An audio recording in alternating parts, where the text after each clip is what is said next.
കർത്താവിൻ്റെ വിലയേറിയ നാമത്തിന് മഹത്വം ഉണ്ടാകട്ടെ. നമുക്കെല്ലാവർക്കും ഒരുമിച്ച് ചേർന്ന് ഇങ്ങനെ ഒരിക്കൽ കൂടെ ദൈവവചന പഠനത്തിനായി ചേർന്ന് വരുവാൻ കർത്താവ് നമ്മെ സഹായിച്ചതോർത്ത് ദൈവത്തെ സ്തുതിക്കുന്നു, സ്തോത്രം ചെയ്യുന്നു. ഇന്നത്തെ ഈ വചന പഠനത്തിലേക്ക് കടന്നു വന്ന നിങ്ങളെല്ലാവരെയും ഹൃദയപൂർവ്വം സ്വാഗതം ചെയ്യുന്നു. ഇന്നത്തെ തിരുവചനത്തിൻ്റെ പഠനം നമ്മുടെ ജീവിതത്തിന് വലിയ അനുഗ്രഹമായി മാറട്ടെ എന്ന് പ്രാർത്ഥിക്കുകയും ആശംസിക്കുകയും ചെയ്യുന്നു. ഗലാത്യ ലേഖനം 2-ാം അധ്യായത്തിൻ്റെ 14 മുതൽ 21 വരെയുള്ള വാക്യങ്ങളാണ് ഇന്നത്തെ നമ്മുടെ വചന പഠനത്തിന് ആധാരമായിട്ടുള്ളത്. കഴിഞ്ഞ ക്ലാസ്സിൽ ഉണ്ടായിരുന്നതുകൊണ്ട് ഞാൻ നിങ്ങൾക്ക് വീണ്ടും ആവർത്തിക്കേണ്ട ആവശ്യമില്ലല്ലോ. പത്രോസ് ചെയ്തതായിരിക്കുന്ന ഒരു തെറ്റ് അപ്പോസ്തലനായ പൗലോസ് ചൂണ്ടിക്കാണിക്കുന്നു എന്നുള്ളതാണ് ഈ വേദഭാഗത്ത് നിന്ന് നമുക്ക് പഠിക്കുവാനായിട്ട് കഴിയുന്നത്. എന്താണ് പത്രോസ് കാണിച്ച അബദ്ധം എന്നുള്ളത് നിങ്ങൾ ഓർക്കുന്നുണ്ടാകും. യെരുശലേമിൽ നിന്ന് യാക്കോബിൻ്റെ അടുക്കൽ നിന്ന് എന്ന് പറയുമ്പോൾ യെരുശലേമിലെ ബിഷപ്പായിരിക്കുന്ന യാക്കോബിൻ്റെ അടുക്കൽ നിന്ന്, അതിൻ്റെ അർത്ഥം ആ വന്ന ആളുകൾ യഹൂദ പശ്ചാത്തലമുള്ള വിശ്വാസികളായിരുന്നു. യഹൂദ പശ്ചാത്തലമുള്ള ക്രിസ്ത്യാനികൾ അവർ അന്ത്യോക്യയിൽ വരുന്നതിന് മുൻപ് അപ്പോസ്തലനായിരിക്കുന്ന പത്രോസ് അന്ത്യോക്യയിലുള്ള വിജാതീയരിൽ നിന്ന് രക്ഷിക്കപ്പെട്ടു വന്നവരോടുകൂടെ ഒരുമിച്ചാണ് ഭക്ഷണം കഴിച്ചു വന്നിരുന്നത്. എന്നാൽ യാക്കോബിൻ്റെ അടുക്കൽ നിന്ന് വന്നവർ അന്ത്യോക്യയിലെത്തിയപ്പോൾ പത്രോസ് മറ്റുള്ളവരുടെ കൂടെ ഭക്ഷണം കഴിക്കുന്ന നിർത്തിയിട്ട് പതിയെ മാറി നിൽക്കാനായിട്ട് തുടങ്ങി. ഇത് സുവിശേഷത്തിന് നിരക്കുന്നതല്ല എന്ന് പറഞ്ഞുകൊണ്ട് അപ്പോസ്തലനായ പൗലോസ് പത്രോസിനെ വിരൽ ചൂണ്ടി സംസാരിക്കുന്നതാണ് ഇന്നത്തെ നമ്മുടെ വിഷയമെന്ന് പറയുന്നത്. നമ്മുടെ ഒരു ചെറിയ പ്രവൃത്തി സുവിശേഷത്തെ എങ്ങനെ ബാധിക്കുന്നു എന്നുള്ളതിൻ്റെ ഉത്തമമായിരിക്കുന്ന ഒരു ഉദാഹരണം പൗലോസ് അപ്പോസ്തലൻ ഇവിടെ വരച്ചു കാണിക്കുകയാണ്, വിശദീകരിക്കുകയാണ്. നിങ്ങൾക്ക് എല്ലാവർക്കും ആ സംഭവം ഓർമ്മയുള്ളതുകൊണ്ട് ഞാനത് വീണ്ടും ആവർത്തിക്കുന്നില്ല.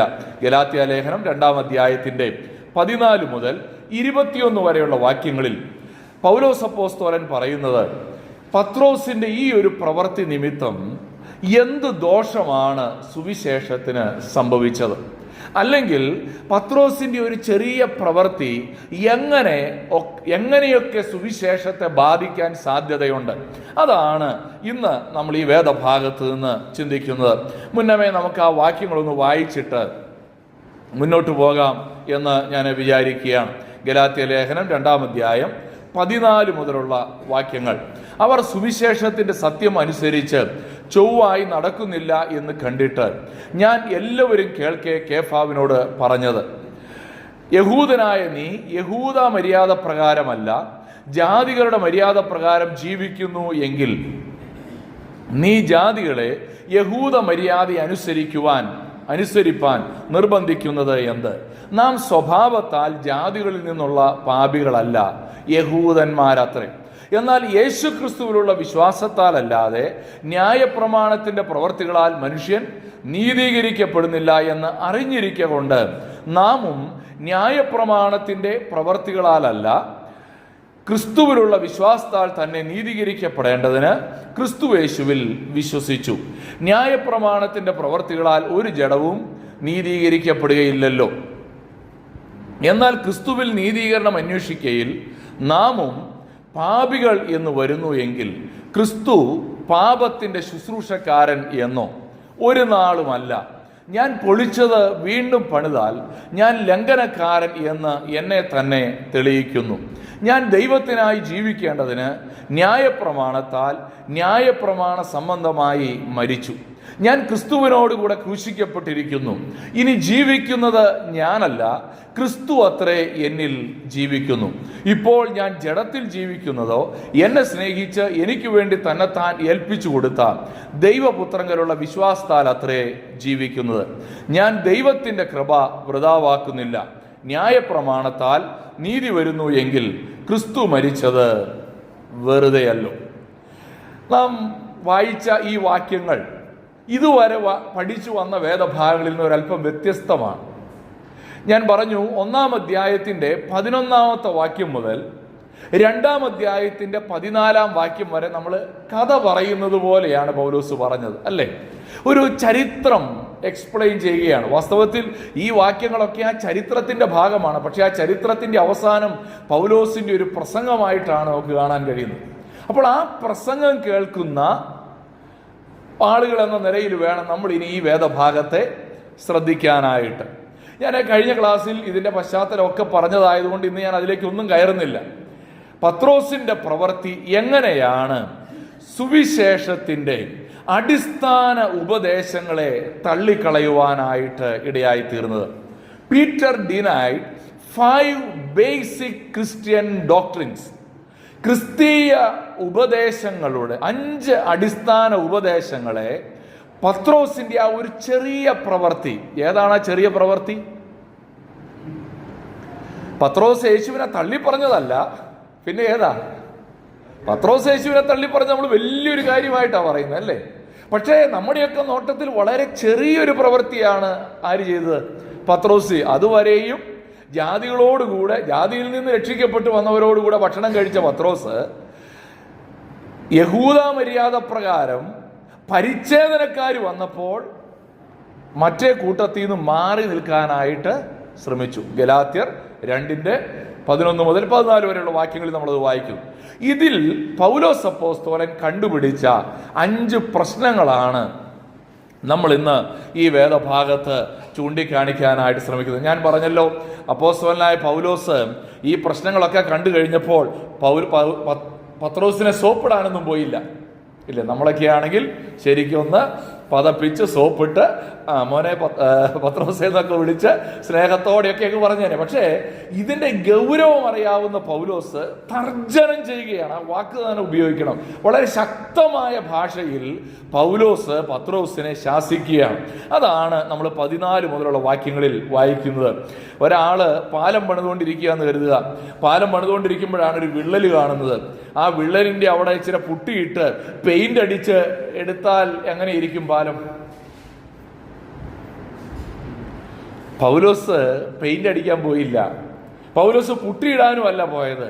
ഒരു വിള്ളൽ കണ്ടു കഴിഞ്ഞപ്പോൾ വളരെ ഗൗരവത്തോടെ അതിനെ കൈകാര്യം ചെയ്യുന്നതാണ് നമുക്കിവിടെ വായിക്കാനായിട്ട് കഴിയുന്നത്. അതുകൊണ്ട് നമുക്ക് ഈ വേദഭാഗത്തേക്ക് കടന്നു പോകാം. ഏതൊക്കെയാണ് പത്രോസിന്റെ പ്രവൃത്തിയാൽ ലംഘിക്കപ്പെട്ട 5 അടിസ്ഥാന ക്രിസ്തീയ ഉപദേശങ്ങൾ? 1, ചർച്ച് ഈസ് വൺ ബോഡി. കർത്താവിന്റെ സഭ എന്ന് പറയുന്നത് ഒരു ശരീരമാണ് എന്ന ഉപദേശത്തെ പത്രോസിന്റെ പ്രവൃത്തി തള്ളിക്കളയുകയാണ്.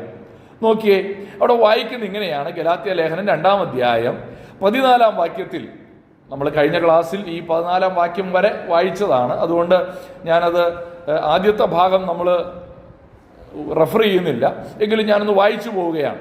അവർ സുവിശേഷത്തിന്റെ സത്യമനുസരിച്ച് ചൊവ്വായി നടക്കുന്നില്ല എന്ന് കണ്ടിട്ട് ഞാൻ എല്ലാവരും കേൾക്കെ കേഫാവിനോട് പറഞ്ഞത്. അതൊക്കെ നമ്മൾ വിശദീകരിച്ചതാണ്, എന്തിനാണ് എല്ലാവരും കേൾക്കെ പറഞ്ഞതെന്നുള്ളതൊക്കെ കഴിഞ്ഞ ക്ലാസ്സിൽ പറഞ്ഞതാണ്. എന്താണ് പറഞ്ഞത് നമുക്ക് നോക്കാം. യഹൂദനായ നീ യഹൂദ മര്യാദ പ്രകാരമല്ല ജാതികളുടെ മര്യാദ പ്രകാരം ജീവിക്കുന്നു എങ്കിൽ നീ ജാതികളെ യഹൂദ മര്യാദ അനുസരിപ്പാൻ നിർബന്ധിക്കുന്നത് എന്ത്? ഇത് വായിക്കുമ്പോൾ ഒറ്റ വാചകത്തിൽ നമുക്ക് തോന്നുക പൗലോസ് പറയുന്നത് പത്രോസ് ജാതികളെ യഹൂദ മര്യാദയിൽ ജീവിക്കാൻ പ്രേരിപ്പിച്ചു എന്നാണ്. എന്താണ് അങ്ങനെ പറയാൻ കാരണം? അതുവരെ തുടർന്നിരുന്ന ശീലത്തിൽ നിന്നും മാറി വേറൊരു ശീലം പത്രോസ് തുടങ്ങുകയാണ്. അങ്ങനെ എന്ന് പറഞ്ഞാൽ ജാതികളോടുകൂടെ ഭക്ഷണം കഴിച്ചു വന്നിരുന്ന പത്രോസ് ഇപ്പോ അവരുടെ കൂടെ ഭക്ഷണം കഴിക്കാൻ വരാതിരിക്കുമ്പോൾ അവിടെ ഒരു വേർതിരിവ് ഉണ്ടാക്കുകയാണ്. വേർതിരിവ് എന്താണ്? ജാതികളിൽ നിന്ന് രക്ഷിക്കപ്പെട്ടു വന്നവർ ഒരു വശത്തും യഹൂദന്മാരിൽ നിന്ന് രക്ഷിക്കപ്പെട്ടു വന്നവർ വേറൊരു കൂട്ടരും. ഇങ്ങനെ 2 വിഭാഗമായിട്ട് പത്രോസിന്റെ പ്രവൃത്തി സഭയെ തിരിക്കുകയാണ്. ഇതാണ് ഒന്നാമത് സംഭവിച്ച അബദ്ധമെന്ന് പറയുന്നത്. നമുക്കറിയാം ബൈബിൾ എന്താ നമ്മെ പഠിപ്പിക്കുന്നത്. ബൈബിൾ പഠിപ്പിക്കുന്നത് സഭ എന്ന് പറയുന്നത് ക്രിസ്തുവിൻ്റെ ശരീരമാണ്. ക്രിസ്തുവിൻ്റെ ശരീരമായിരിക്കുന്ന സഭ ക്രിസ്തുവിന്റെ ശരീരമായിരിക്കുന്ന സഭയിൽ ക്രിസ്തുവിന് എത്ര ശരീരമുണ്ട്? ഒരു ശരീരമേ ഉള്ളൂ, അല്ലേ? ക്രിസ്തുവിന്റെ സഭ എന്ന് പറയുന്നത് ശരീരത്തോടാണ് ഉപമിച്ചിരിക്കുന്നത്. സഭ എന്ന് പറയുന്ന ഒറ്റ ശരീരമാണ്. ആ ശരീരം വിഭജിക്കപ്പെടാനായിട്ട് പാടില്ല. കൊരിന്ത്യ ലേഖനം എഴുതുമ്പോൾ അവിടുത്തെ ഒരു വലിയ വിഷയം എന്ന് പറയുന്നത്, പൗലോസ് ചോദിക്കുന്നത് തന്നെ ഇങ്ങനെയാണ്: ക്രിസ്തു വിഭാഗിക്കപ്പെട്ടിരിക്കുന്നുവോ എന്നാ ചോദിച്ചത്. സഭയിൽ പത്രോസിന്റെ പക്ഷക്കാരൻ, പൗലോസിന്റെ പക്ഷക്കാരൻ, അപ്പല്ലോസിന്റെ പക്ഷക്കാരൻ, വേറെ ഒരു കൂട്ടർ ക്രിസ്തുവിന്റെ പക്ഷക്കാരൻ, ഇങ്ങനെ പറഞ്ഞ് ഗ്രൂപ്പ് കളിച്ചപ്പോ സഭയെ ക്രിസ്തുവിനെ വിഭാഗിച്ചെടുത്തോ, സഭയെ വിഭാഗിച്ചെടുത്തോ എന്നാ ചോദിച്ചത്. അതേ വിഭാഗീയത സൃഷ്ടിക്കുന്ന ഒരു ചെറിയ വിള്ളലാണ് പത്രോസ് അവിടെ ഉളവാക്കിയത്. നമുക്കറിയാം, പത്രോസ് ഒരു യഹൂദ പാരമ്പര്യമുള്ളയാളാണ്. യഹൂദ പാരമ്പര്യമുള്ള പത്രോസിന്റെ ആ ഒരു പ്രവൃത്തി, അതുവരെ പത്രോസ് യഹൂദൻ എന്നുള്ള സ്റ്റൈലിലൊന്നും അല്ല ജീവിക്കുന്നത്, അല്ലേ? എല്ലാവരുടെയും കൂടെ ഭക്ഷണമൊക്കെ കഴിക്കുന്നു. പക്ഷെ അവന്റെ ഈ കാപട്യത്താൽ ആ വിഭാഗീയത പതിയെ പതിയെ ഒരു വിള്ളല് ഉടലെടുക്കുകയാണ്. ഒരു തുടക്കമാണ്, വിള്ളലിന്റെ തുടക്കമാണ്. അതാണ് ഇവിടെ അപ്പോസ്തലനായ പൗലോസ് ചൂണ്ടിക്കാണിക്കുവാനായിട്ട് ഇടയായി തീർന്നത്. പ്രിയപ്പെട്ടവരെ, ഒരു ചെറിയ പ്രവൃത്തി, ഭക്ഷണം കഴിക്കാനിരിക്കുമ്പോൾ കാണിച്ച ഒരു ചെറിയ കാര്യം, പക്ഷെ അത് സുവിശേഷത്തിന്റെ ഉള്ളടക്കത്തിൽ ഉണ്ടാക്കിയ വലിയൊരു വിള്ളലിനെ, മുളയിലെ പൗലോസ് അപ്പോസ്തലൻ ചൂണ്ടിക്കാണിക്കുന്നത് നമുക്കിവിടെ കാണുവാനായിട്ട് കഴിയും. നമുക്ക് തോന്നും, ഇതൊക്കെ വലിയ കുത്തിപ്പോക്കേണ്ട കാര്യമുണ്ടോ? ഒരു ചെറിയ കാര്യമല്ലേ, അല്ലേ? ചെറിയ കാര്യമല്ലേ? അതൊക്കെ ഇത്ര വലിയ കാര്യമായിട്ട് പൗലോസ് ആള് കളിക്കാൻ വേണ്ടി പറഞ്ഞതാന്നൊക്കെ വേണമെങ്കിൽ നമുക്ക് തോന്നും. പക്ഷേ നമുക്കുള്ള ഒരു കാര്യം മനസ്സിലാക്കണം, ഒരു വിഭാഗീയത തുടങ്ങുമ്പോൾ ചെറുതായിരിക്കും. കുറച്ചു ദൂരം മുന്നോട്ട് ചെല്ലുമ്പോൾ കണ്ടിട്ടുണ്ടോ, ഒരു ഡിഗ്രി മാറിപ്പോയാൽ, കൊങ്കൺ തുരങ്കം ഉണ്ടാക്കിയപ്പോൾ എന്ത് സംഭവിച്ചു എന്നുള്ളത് നമുക്കറിയാം, അല്ലേ? ഓർക്കുന്നുണ്ടോ? അപ്പുറത്തുനിന്നും തുരങ്കം ഉണ്ടാക്കി, ഇപ്പുറത്തുനിന്നും തുരങ്കം ഉണ്ടാക്കി, അവസാനം കൂട്ടിമുട്ടുന്നില്ല. ഇത് കാര്യം എന്നാ? എവിടെ ഒരു ഡിഗ്രി ചെരിഞ്ഞു. അപ്പോ ഞാൻ പറഞ്ഞു വരുന്നതിന്റെ ചുരുക്കം, അപ്പോസ്തലനായ പൗലോസ് പത്രോസിന്റെ ഈ ചെറിയ പ്രശ്നത്തെ ചൂണ്ടിക്കാണിക്കുന്നതിന്റെ കാരണം, സഭയിൽ ഉണ്ടാകാമായിരുന്ന വലിയ വിഭാഗീയത അതില്ലാതാക്കാനാണ് പൗലോസ് ഈ ചെറിയ കാര്യം ചൂണ്ടിക്കാണിച്ചത്. സഭ എന്ന് പറയുന്നത് ഒരൊറ്റ ശരീരമാണ് എന്നുള്ളതാണ് ക്രിസ്തീയ ഉപദേശമായിട്ട് നമ്മൾ മനസ്സിലാക്കേണ്ടത്. നമ്മുടെ ജീവിതത്തിൽ നമ്മൾ പരിശോധിക്കണം. നമ്മുടെ സഭയിൽ, ദൈവത്തിൻ്റെ സഭയിൽ, കർത്താവിൻ്റെ സഭയിൽ വിള്ളലുണ്ടാക്കുന്ന എന്തെങ്കിലും ഒരു മനോഭാവം, എന്തെങ്കിലും ഒരു ആറ്റിറ്റ്യൂഡ്, എന്തെങ്കിലും ഒരു പ്രവൃത്തി, എന്തെങ്കിലും ഒരു വാക്ക് എൻ്റെ ജീവിതത്തിൽ ഉണ്ടാകുന്നുണ്ടോ? കർത്താവ് പറഞ്ഞൊരു കാര്യമുണ്ട്, അങ്ങനെ ഉണ്ടാക്കുന്നവൻ കഴുത്തി കല്ല് കെട്ടിയേച്ച് എവിടെ പോണം? ആ കടലിലേക്ക് തന്നെ പോയി ചാടാനാ പറഞ്ഞത്. കഴുത്തി കല്ല് കെട്ടിയേച്ച്, വേദപുസ്തകം പറയുന്നത് അങ്ങനെ, കഴുത്തി കല്ല് കെട്ടിയേച്ച് അയ്യോ കഷ്ടമെന്നാ പറഞ്ഞത്. നമ്മുടെ ഒരു ചെറിയ വാക്കോ പ്രവൃത്തിയോ സഭയിൽ ഒരു ഭിന്നിപ്പുണ്ടാക്കുവാനായിട്ട് ഇടയാകരുത്. ഗലാത്യ ലേഖനത്തിൽ തന്നെ 3-ാം അധ്യായം 28-ാമത്തെ വാക്യത്തിൽ നമ്മൾ വായിക്കുന്ന ഇങ്ങനെയാണ്. എന്താ? ഏതിൽ? സഭയിൽ യഹൂദനും യവനനും എന്നില്ല, ദാസനും സ്വതന്ത്രനും എന്നില്ല, ആണും പെണ്ണും എന്നുമില്ല, നിങ്ങളെല്ലാവരും ക്രിസ്തുയേശുവിൽ ഒന്നത്രേ. നിങ്ങളെല്ലാവരും ക്രിസ്തുയേശുവിലാണെങ്കിൽ പിന്നെ അവിടെ ഒരു വിഭാഗീയതയ്ക്ക് പ്രസക്തിയില്ല. നമ്മൾ ഇടയ്ക്ക് ഇപ്പോൾ നമ്മുടെ മക്കളും അല്ലെങ്കിൽ സഹോദരങ്ങളും ഒക്കെ ഈ വെസ്റ്റേൺ കൺട്രീസിൽ പോകുമ്പോൾ നമ്മൾ പറയുന്നൊരു കാര്യമാണ്, അത് സായിപ്പന്മാരുടെ പള്ളിയാണ്, അല്ലേ? അമേരിക്കയിൽ ചിലപ്പോഴും ഇതേ വാക്കുകൾ ഉപയോഗിക്കും, സായിപ്പന്മാരുടെ പള്ളി. നമ്മുടെ നാട്ടിൽ തന്നെയുണ്ട്, തൊലിയുടെ നിറത്തിനനുസരിച്ചും പാരമ്പര്യത്തിനനുസരിച്ചും ഒക്കെ പള്ളി. ഇത്രയും ഗതികെട്ട, ഇത്രയും ദയനീയമായ ഒരു ചിന്താഗതി വേറെ ഇല്ലെന്നാ ഈ ഭാഗം പഠിക്കുമ്പോൾ നമ്മൾ മനസ്സിലാക്കേണ്ടത്. കർത്താവിൻ്റെ സഭയെ പണക്കാരൻ്റെ സഭയെന്നോ പാവപ്പെട്ടവൻ്റെ സഭയെന്നോ വേർതിരിക്കാനായിട്ട് ഒരിക്കലും ഇടയായി തീരരുത്. അപ്പോസ്തല പ്രവൃത്തികളുടെ പുസ്തകം 8-ാമത്തെ അധ്യായത്തിൽ നമ്മൾ വായിക്കുന്നൊരു കാര്യമുണ്ട്. ഈ ഫിലിപ്പോസിനെ ദൈവം ഗസ്സയ്ക്കുള്ള നിർജ്ജന പ്രദേശത്ത് കൊണ്ടുപോയി ആക്കി. എന്നിട്ട് അവിടെ അപ്പോൾ എത്യോപ്യക്കാരനായ ഒരു ഷണ്ണൻ, കറുത്ത വർഗ്ഗക്കാരൻ തേരിൽ ഇങ്ങനെ വന്നുകൊണ്ടിരിക്കുക. അപ്പോൾ അവനോട് സുവിശേഷം പറയാനൊരു പ്രേരണ ഫിലിപ്പോസിന് കിട്ടി. ഫിലിപ്പോസ് ആ തേരിനോട് ചേർന്ന് നടക്കുക. തേരിനോട് ചേർന്ന് നടക്കുമ്പോൾ അവിടെ എഴുതിയിരിക്കുന്ന ഇങ്ങനെയാണ്, ഈ ഷണ്ണൻ യെശയ്യാ പ്രവചനത്തിൽ ഇങ്ങനെ വായിച്ചുകൊണ്ടിരിക്കുക. ഇത് വായിച്ചുകൊണ്ടിരിക്കുമ്പോൾ ഫിലിപ്പോസ് ചോദിച്ചു, ഈ വായിക്കുന്ന മാത്രമേ ഉള്ളൂ, ഇത് വല്ലതും മനസ്സിലാക്കുന്നുണ്ടോ, ഗ്രഹിക്കുന്നുണ്ടോ? അപ്പോൾ ഉടനെ അതിന് പറയുന്ന മറുപടിയാണ് 31-ാം വാക്യം, 8:31. ഒരുത്തൻ പൊരുൾ തിരിച്ചു തരാഞ്ഞാൽ എങ്ങനെ ഗ്രഹിക്കും എന്ന് പറഞ്ഞു. ഫിലിപ്പോസ് കയറി തന്നോടുകൂടെ ഇരിക്കണം എന്ന് അപേക്ഷിച്ചു. എത്യോപ്യക്കാരൻ ഷണ്ണൻ എന്ന് പറഞ്ഞാൽ എത്യോപ്യ രാജ്ഞിയുടെ ഉന്നത ഉദ്യോഗസ്ഥനാണ്. പക്ഷേ ഈ സാധാരണ ഉപദേശിയായ ഫിലിപ്പോസിനോട് അപേക്ഷിക്കുക. എന്താ കാരണമെന്നറിയാമോ? ഇവൻ ഉന്നത കുലജാതി, യഹൂദ പാരമ്പര്യമൊക്കെ പറയുന്നവനാ. മറ്റേത് കൂശ്യനാണ് എത്യോപ്യക്കാരനായ ഷണ്ണൻ. പൊതുവെ യഹൂദന്മാരുടെ കണ്ണിലൊക്കെ കുറഞ്ഞ പാർട്ടികളാണ്. ഞാൻ ഒരു കാര്യം പറയാം, ആരോടാ സുവിശേഷം പറയാൻ നമുക്ക് അർഹതയുള്ളതെന്നറിയാവോ?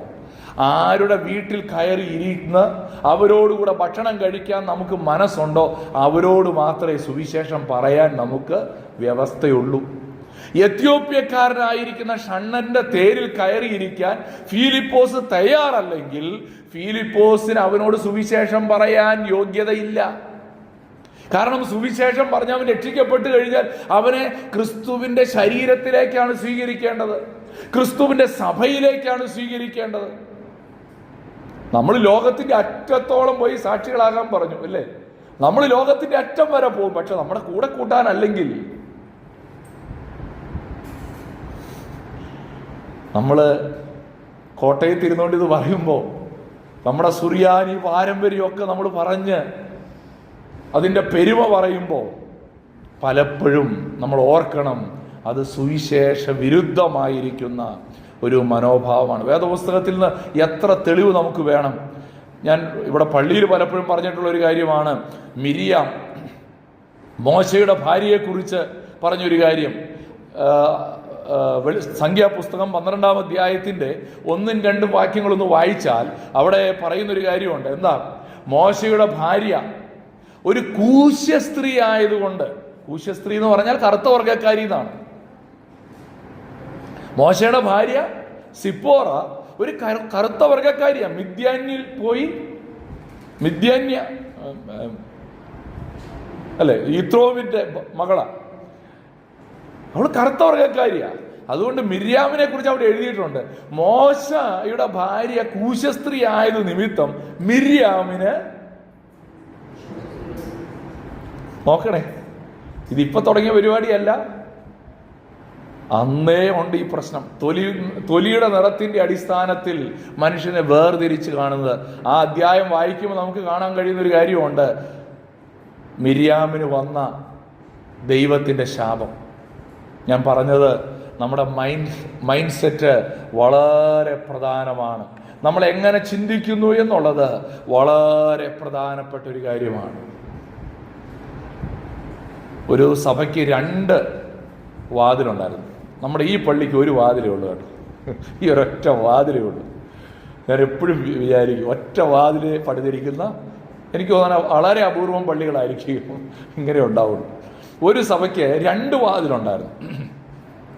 1 for wealthy members, 1 for the poor. സമ്പന്നരൊക്കെ കയറി വരുന്ന ഒരു വാതിലിൽ കൂടെയും ദരിദ്രന്മാർക്ക് കയറി വരുന്നത് വേറൊരു വാതിലിൽ കൂടെയും. ഈ തിയേറ്ററിലൊക്കെ അങ്ങനെയാണല്ലോ, 2nd ക്ലാസ് ടിക്കറ്റ് എടുത്ത ഏറ്റവും ഫ്രണ്ടിലുള്ള വാതിലേക്ക് കൂടെ കയറി ഏറ്റവും ഫ്രണ്ടിൽ പോയിരിക്കണം. ബാൽക്കണി ടിക്കറ്റ് എടുത്തവൻ അത് വേറെ വാതിലേക്ക് കൂടെ കയറി എന്നതുപോലെ ഈ സഭയ്ക്ക് 2 വാതിലുണ്ട്. പണക്കാരനൊരു വാതില്, പാവപ്പെട്ടവനൊരു വാതില്. ആ സഭയിൽ ഒരു പുതിയ പാസ്റ്ററെ അപ്പോയിന്റ് ചെയ്തപ്പോൾ അദ്ദേഹം ചെയ്തൊരു കാര്യം എന്നാണെന്നറിയാമോ? ആ 2 വാതിലിൽ ഒരെണ്ണം ആണി അടിച്ചങ്ങ് ഉറപ്പിച്ചു, ഇനി മേല ഇത് തുറന്നേക്കരുത്. എന്നിട്ട് അദ്ദേഹം പറഞ്ഞു, Christ build only 1 door to his church, the cross. കർത്താവ് സഭയിലേക്ക് പ്രവേശിക്കാൻ വേണ്ടി ഒരേ ഒരു വാതിലേ പണിതുള്ളൂ, അത് ക്രൂശാണ്. There is no other way. ക്രൂശിലൂടെ അല്ലാതെ സഭയ്ക്കകത്തേക്ക് കടന്നു വരാൻ കഴിയില്ല. യേശു ക്രിസ്തുവിന്റെ ക്രൂശിൽ വിശ്വസിച്ചുകൊണ്ടല്ലാതെ പണക്കാരനും പാവപ്പെട്ടവനും വെളുത്തവനും കറുത്തവനും പിന്നെ ഉന്നത കുലജാതനും വിദ്യാഭ്യാസമില്ലാത്തവനും സംസ്കാര സമ്പന്നനും ബർബരനും ഒക്കെ സഭയ്ക്കകത്തേക്ക് വരണമെങ്കിൽ ഒറ്റ വാതിലേ ഉള്ളൂ. The foot of the cross is, കുരിശിന്റെ അടിവാരമേ പ്ലെയിനാണ്, അവിടെ കയറ്റിറക്കമൊന്നുമില്ലെന്ന്. സ്വർഗം അങ്ങനാണ് നമ്മളെയൊക്കെ കാണുന്നത്. അതുകൊണ്ട് ഒന്നാമത് പത്രോസിന്റെ ഈ ചെറിയ പ്രവൃത്തി പ്രശ്നം ഉണ്ടാക്കിയത് ഈ ഉപദേശത്തിനാണ്. ഏതാ? യഹൂദ മര്യാദ പ്രകാരം ജീവിച്ചുകൊണ്ടിരുന്ന ആളുകളെ, നിങ്ങൾ ജാതീയ മര്യാദയിൽ ജീവിച്ചുകൊണ്ടിരുന്ന ആളുകളെ യഹൂദ മര്യാദ പ്രകാരം ജീവിക്കുന്ന ആളുകളുമായിട്ടുള്ളൊരു വേർതിരിവുണ്ടാക്കി. അതാണ് ഒന്നാമത്തെ പ്രശ്നമെന്ന് പറയുന്നത്. രണ്ടാമത്തെ ഉപദേശം, പത്രോസിന്റെ ആ പ്രവൃത്തി കൊണ്ട് പ്രശ്നമുണ്ടായ രണ്ടാമത്തെ ഉപദേശം, നീതീകരണം വിശ്വാസത്തിലൂടെ മാത്രം. Faith Elon. 5 സോളാസ് ഉണ്ട്, 5 സോളാസ്. ഏതൊക്കെയാ?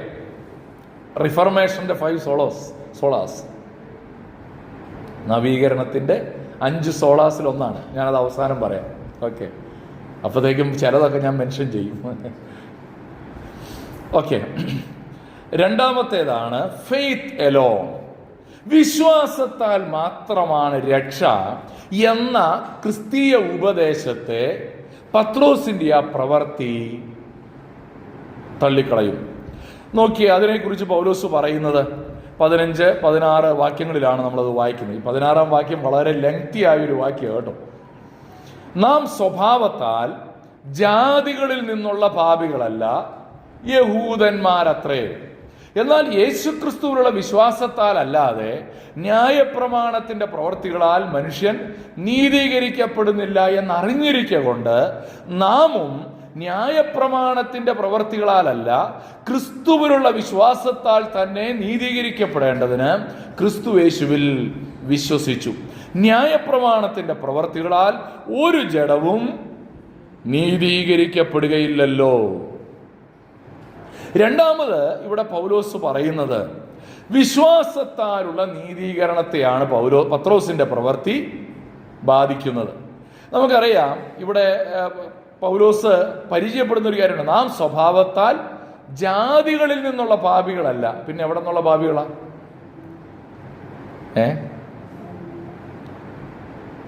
അവിടെ തന്നെ എഴുതിയിട്ടുണ്ട്, യഹൂദന്മാരത്രേ, അല്ലേ? അവിടെ ഈ നാച്ചുറലി എന്ന് പറഞ്ഞാൽ ലോകത്ത് യഹൂദനും ജാതികളും എന്നാണ് പഴയ നിയമത്തിൽ കാണുന്നത്, അല്ലേ? പുതിയ നിയമത്തിലേക്ക് വന്നപ്പോൾ യഹൂദനും ജാതികളും സഭയും, ഇങ്ങനെ 3 ഗ്രൂപ്പുണ്ട്. സഭയിൽ യഹൂദനും ജാതിയും ഉണ്ട്.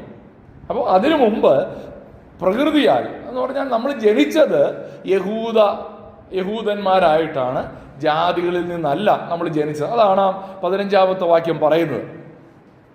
അവരെ യഹൂദന്മാർ വിളിച്ചുകൊണ്ടിരുന്നത് പാപികളെന്ന്. അതുകൊണ്ടാണ് അവിടെ ആ വാക്ക് ഉപയോഗിച്ചുകൊണ്ടിരുന്നത്. ജാതികളിൽ നിന്നുള്ള പാപികളത്രേ എന്ന് പറഞ്ഞിരിക്കുന്നത്. ജാതികളെ പാപികൾ എന്ന, കാരണം ഞങ്ങളാരാ? യഹൂദന്മാരാരാ? ദൈവത്തിന്റെ സ്വന്തം ജനം. അപ്പൊ നമ്മൾ ആരല്ല? പാപികളല്ല. ഈ ഒരു അഹന്ത അവർക്കുണ്ടായിരുന്നു. ആ അഹന്തയാണ് ഇവിടെ പൗലോസ് ഹൈലൈറ്റ് ചെയ്യുന്നത്. ഇനി 16-ാമത്തെ വാക്യത്തിലേക്ക് വരുമ്പോൾ പൗലോസ് അതിനെ വിശദീകരിക്കുകയാണ്. എന്നാൽ യേശുക്രിസ്തുവിലുള്ള വിശ്വാസത്താൽ അല്ലാതെ ന്യായപ്രമാണത്തിന്റെ പ്രവൃത്തികളാൽ മനുഷ്യൻ നീതീകരിക്കപ്പെടുന്നില്ല എന്ന് അറിഞ്ഞിരിക്കൊണ്ട് നാമും ന്യായപ്രമാണത്തിന്റെ പ്രവൃത്തികളാലല്ല, ക്രിസ്തുവിലുള്ള വിശ്വാസത്താൽ തന്നെ നീതീകരിക്കപ്പെടേണ്ടതിന് ക്രിസ്തുവിൽ വിശ്വസിച്ചു. അപ്പം ഒരു വശത്ത് ജാതികളിൽ നിന്നുള്ള പാപികൾ, പക്ഷേ പാപികളെന്ന് സ്വയം വിളിക്കാത്ത യഹൂദന്മാരെ കുറിച്ച് പൗലോസ് പറയുകയാണ്, നമ്മൾ എങ്ങനെയാ നീതീകരിക്കപ്പെട്ടത്? അവിടെ പറയാണ് ക്രിസ്തുവിലുള്ള വിശ്വാസത്താൽ തന്നെ. അവിടെ പറയുന്നുണ്ട് ന്യായ പ്രമാണത്തിന്റെ പ്രവർത്തികളാൽ മനുഷ്യൻ നീതീകരിക്കപ്പെടുന്നില്ല. ന്യായപ്രമാണത്തിന്റെ പ്രവൃത്തിയാണ് എന്ത്? പരിച്ഛേദന. ഗലാത്യ ലേഖനം എഴുതാനിടയായ പശ്ചാത്തലം അതല്ലേ? ഗലാത്യ ലേഖനം എഴുതാനിടയായ പശ്ചാത്തലമെന്ന് പറയുന്നത്, ഒരു വ്യക്തി യേശുവിൽ വിശ്വസിച്ച് രക്ഷിക്കപ്പെട്ടാലും അവൻ പിന്നെയും പരിച്ഛേദന ഏൽക്കണം. ന്യായപ്രമാണത്തിന്റെ ചില ആചാരങ്ങൾ കൂടെ അനുഷ്ഠിച്ചെങ്കിൽ മാത്രമേ ഒരുവൻ യഥാർത്ഥമായി രക്ഷിക്കപ്പെടുകയുള്ളൂ എന്ന് ഉള്ള ഉപദേശം ജൂഡൈസേഴ്സ്, യഹൂദ മര്യാദ അനുസരിക്കാനായിട്ട് പഠിപ്പിച്ചു. ആ പഠിപ്പിക്കലിനെയാണ് ഗലാത്യ ലേഖനത്തിൽ പൗലോസ് ഇവിടെ എതിർക്കുന്നത്. എന്താണ് ഈ നീതീകരണം എന്ന വാക്കിന്റെ അർത്ഥം?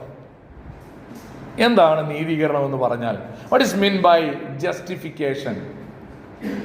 ജസ്റ്റിഫിക്കേഷൻ എന്ന് പറഞ്ഞാൽ അതിന്റെ അർത്ഥം ഇത്രയേ ഉള്ളൂ, അതൊരു ഡെഫിനിഷനാണ്.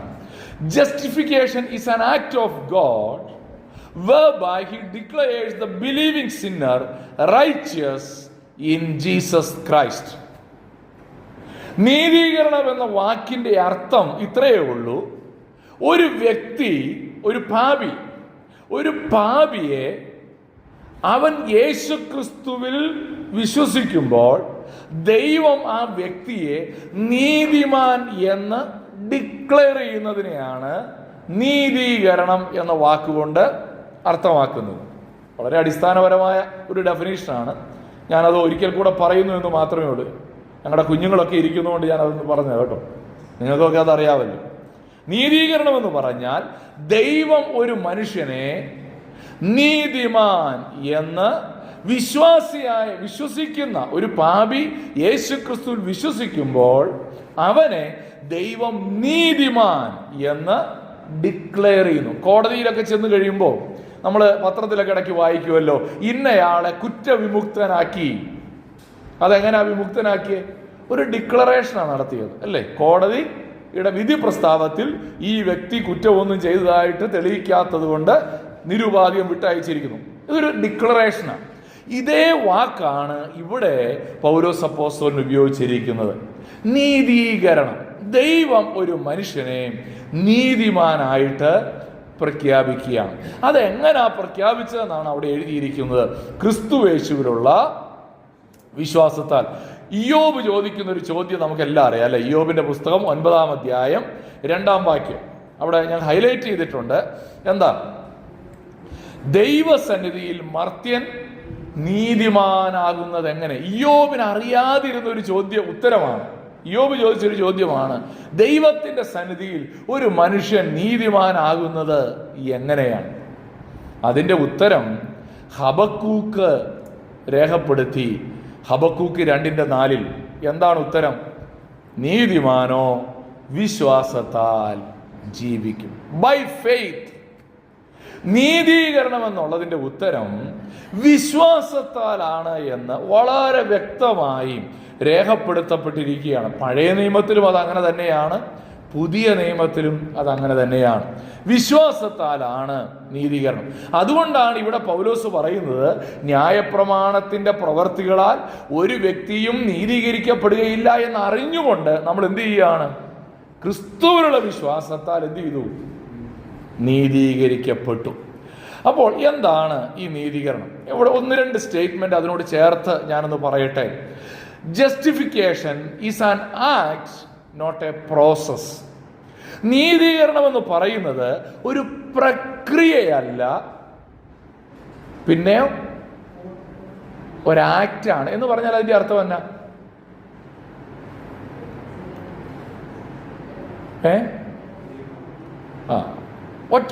ഒരു നിമിഷത്തിൽ സംഭവിക്കുന്നതാണ്, ഒരു പ്രത്യേക സമയത്ത് സംഭവിക്കുന്നതാണ്, ഒരു പ്രക്രിയയല്ല. നമ്മൾ എപ്പോഴും പറയുന്ന കാര്യം, ഈ ബട്ടർഫ്ലൈ എങ്ങനെയാ ബട്ടർഫ്ലൈ ആയിട്ട് പുറത്തു വരുന്നത്? ഒരു പ്രോസസ്സിലൂടെയാ. ഏതാ പ്രോസസ്സ്? അതിനെന്താ പറയുന്നത്? പ്യൂപ്പ,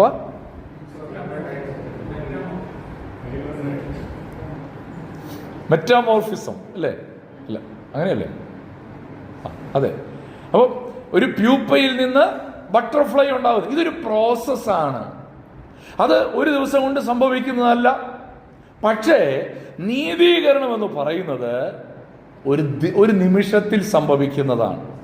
ഒരു വ്യക്തി എപ്പോഴാണോ യേശുക്രിസ്തുവിൽ തൻ്റെ ആശ്രയം വെക്കുന്നത്, ആ സെക്കൻഡിൽ ദൈവം അവനെ ഡിക്ലെയർ ചെയ്യുന്നു റൈച്ചിയസ്, നീതിമാൻ. ദൈവത്തിന് സ്തോത്രം. ഇതൊരു പ്രക്രിയയല്ല, ഒരു ആക്റ്റാണ്. മറ്റൊരു കാര്യം, ഇതാരാ ചെയ്യുന്നത്? It's an act of God, not of the result, not the result of man's character or works. ഇത് ദൈവമാണ് ചെയ്യുന്നത്. ദൈവം എന്നെ നീതിമാനായി പ്രഖ്യാപിക്കാൻ വേണ്ടി ഞാൻ ചെയ്യുന്ന എന്തെങ്കിലും പ്രവർത്തികളോ, എൻ്റെ എന്തെങ്കിലും ഒരു സ്വഭാവ വിശേഷമോ, ഞാൻ ചെയ്യുന്ന എന്തെങ്കിലും കർമ്മങ്ങളോ, എൻ്റെ പാരമ്പര്യമോ ഒന്നും ഇതിനകത്ത് ബാധകമല്ല. ഇതിനകത്ത് ബാധകമായ ഒരേ ഒരു കാര്യം വിശ്വസിക്കുക എന്നുള്ളതാണ്. നോക്കിയേ, റോമാലേഖനം 5-ാം അധ്യായം 1-ാം വാക്യത്തിൽ എന്താ പറയുന്നത്? റോമർ 5:1, വിശ്വാസത്താൽ നീതീകരിക്കപ്പെട്ടിട്ട്, വിശ്വാസത്താൽ നീതീകരിക്കപ്പെട്ടുകൊണ്ടിരുന്നിട്ടെന്നാണോ? അല്ല, പ്രക്രിയയല്ല. നീതീകരിക്കപ്പെട്ടിട്ട് കഴിഞ്ഞ കാര്യമാണ്. ദൈവം നമ്മളെ നീതീകരിച്ചു കഴിഞ്ഞു എന്നുള്ള അർത്ഥത്തിലാണ് അവിടെ എഴുതിയിരിക്കുന്നത്. വിശ്വാസത്താൽ നീതീകരിക്കപ്പെട്ടിട്ട് കർത്താവായ യേശുക്രിസ്തു മൂലം നമുക്ക് ദൈവത്തോട് സമാധാനമുണ്ട്. മറ്റൊരു വാക്യം കൂടെ, റോമർ 8:33, അവിടെ എഴുതിയിരിക്കുന്ന എന്താണ്? നീതീകരിക്കുന്നവൻ ദൈവം. ഇതാരാ ചെയ്യുന്നത്? ദൈവത്തിന്റെ പ്രവൃത്തിയാണ്. ഒരു പട്ടക്കാരന് തന്റെ സഭയിലുള്ള വിശ്വാസികളെല്ലാം നീതീകരിക്കാൻ കഴിയില്ല. ബിഷപ്പിന് കഴിയില്ല, പോപ്പിനും കഴിയില്ല, പാത്രികീസിനും കഴിയില്ല, അവനവനെ കൊണ്ടും സാധിക്കില്ല. It's an act of God. ദൈവത്തിൻ്റെ ഒരു പ്രവൃത്തിയാണ്. ഒന്ന് ചിന്തിച്ചേ, ഒരാൾ വെള്ളത്തിൽ ഇങ്ങനെ മുങ്ങിത്താണുകൊണ്ടിരിക്കുക. അപ്പം നമുക്ക് നീന്തൽ അറിയാം. നമ്മൾ ആ വെള്ളത്തിലേക്ക് എടുത്ത് ചാടി അടുത്ത് ചെന്നിട്ട് അവൻ്റെ തലമുടിയിൽ പിടുത്തം കിട്ടി പിടിച്ച് വലിച്ച് കരയെ കൊണ്ടുവന്നിട്ടു. കരയെ കൊണ്ടുവന്നിട്ടപ്പോൾ ആൾക്ക് ബോധമൊന്നുമില്ല. ബോധം, വയറ്റിലൊക്കെ വെള്ളമാണ്, ഞെക്കി വയറ്റിൽ നിന്ന് വെള്ളമൊക്കെ പുറത്ത് കളഞ്ഞു. കൃത്രിമമായിട്ട് ശ്വാസം കൊടുത്തു. ഒന്ന് ചുമച്ചുകൊണ്ട് പുള്ളി എഴുന്നേറ്റു. എന്നൊരു ചുറ്റുമൊക്കെ നോക്കി കാര്യമൊക്കെ മനസ്സിലായി. കുറച്ച് കഴിയുമ്പോൾ പുള്ളി പറയാ, ഞാൻ ആ കൈകാലിട്ട് അടിച്ചത് കൊണ്ടാണ് രക്ഷപ്പെട്ടതല്ലേ, പ്ലീസ് ഹെൽപ്പ് എന്ന് വിളിച്ചത് കൊണ്ടാണ് ഞാൻ രക്ഷപ്പെട്ടതല്ലേ എന്ന് പറഞ്ഞാൽ രക്ഷപ്പെടാൻ വേണ്ടി പുള്ളി വല്ലതും ചെയ്തോ? ഇതിലും വലിയൊരു അബദ്ധം വേറെ ഉണ്ടോ? ഈ പ്ലീസ് ഹെൽപ്പ് എന്ന് കരഞ്ഞു വിളിച്ചത് കൊണ്ടല്ല അയാൾ രക്ഷപ്പെട്ടത്. പിന്നെ എന്തുകൊണ്ടാ? ഒരാൾ ചാടിച്ചെന്ന് അവരുടെ തലമുടിക്ക് പിടിച്ച് വലിച്ച് കയറ്റി കരയെ കൊണ്ടുവന്നിട്ടത് കൊണ്ടാ. ആണോ അല്ലയോ? അപ്പൊ നിങ്ങളുടെ മനസ്സിൽ ഒരുപക്ഷെ തോന്നുമായിരിക്കും, അപ്പൊ ഈ ഹെൽപ്പെന്ന് വിളിച്ചില്ലായിരുന്നെങ്കിലോ? ഹെൽപ്പെന്ന് വിളിച്ചത് കൊണ്ട് മാത്രം കാര്യമുണ്ടോ? ഹെൽപ്പെന്ന് വിളിച്ചിട്ട് ആരെങ്കിലും ഹെൽപ്പ് എന്ന് വിളിച്ചിട്ട് മുങ്ങിച്ചാത്ത ഒത്തിരി പേരില്ലേ? എന്താ കാരണം?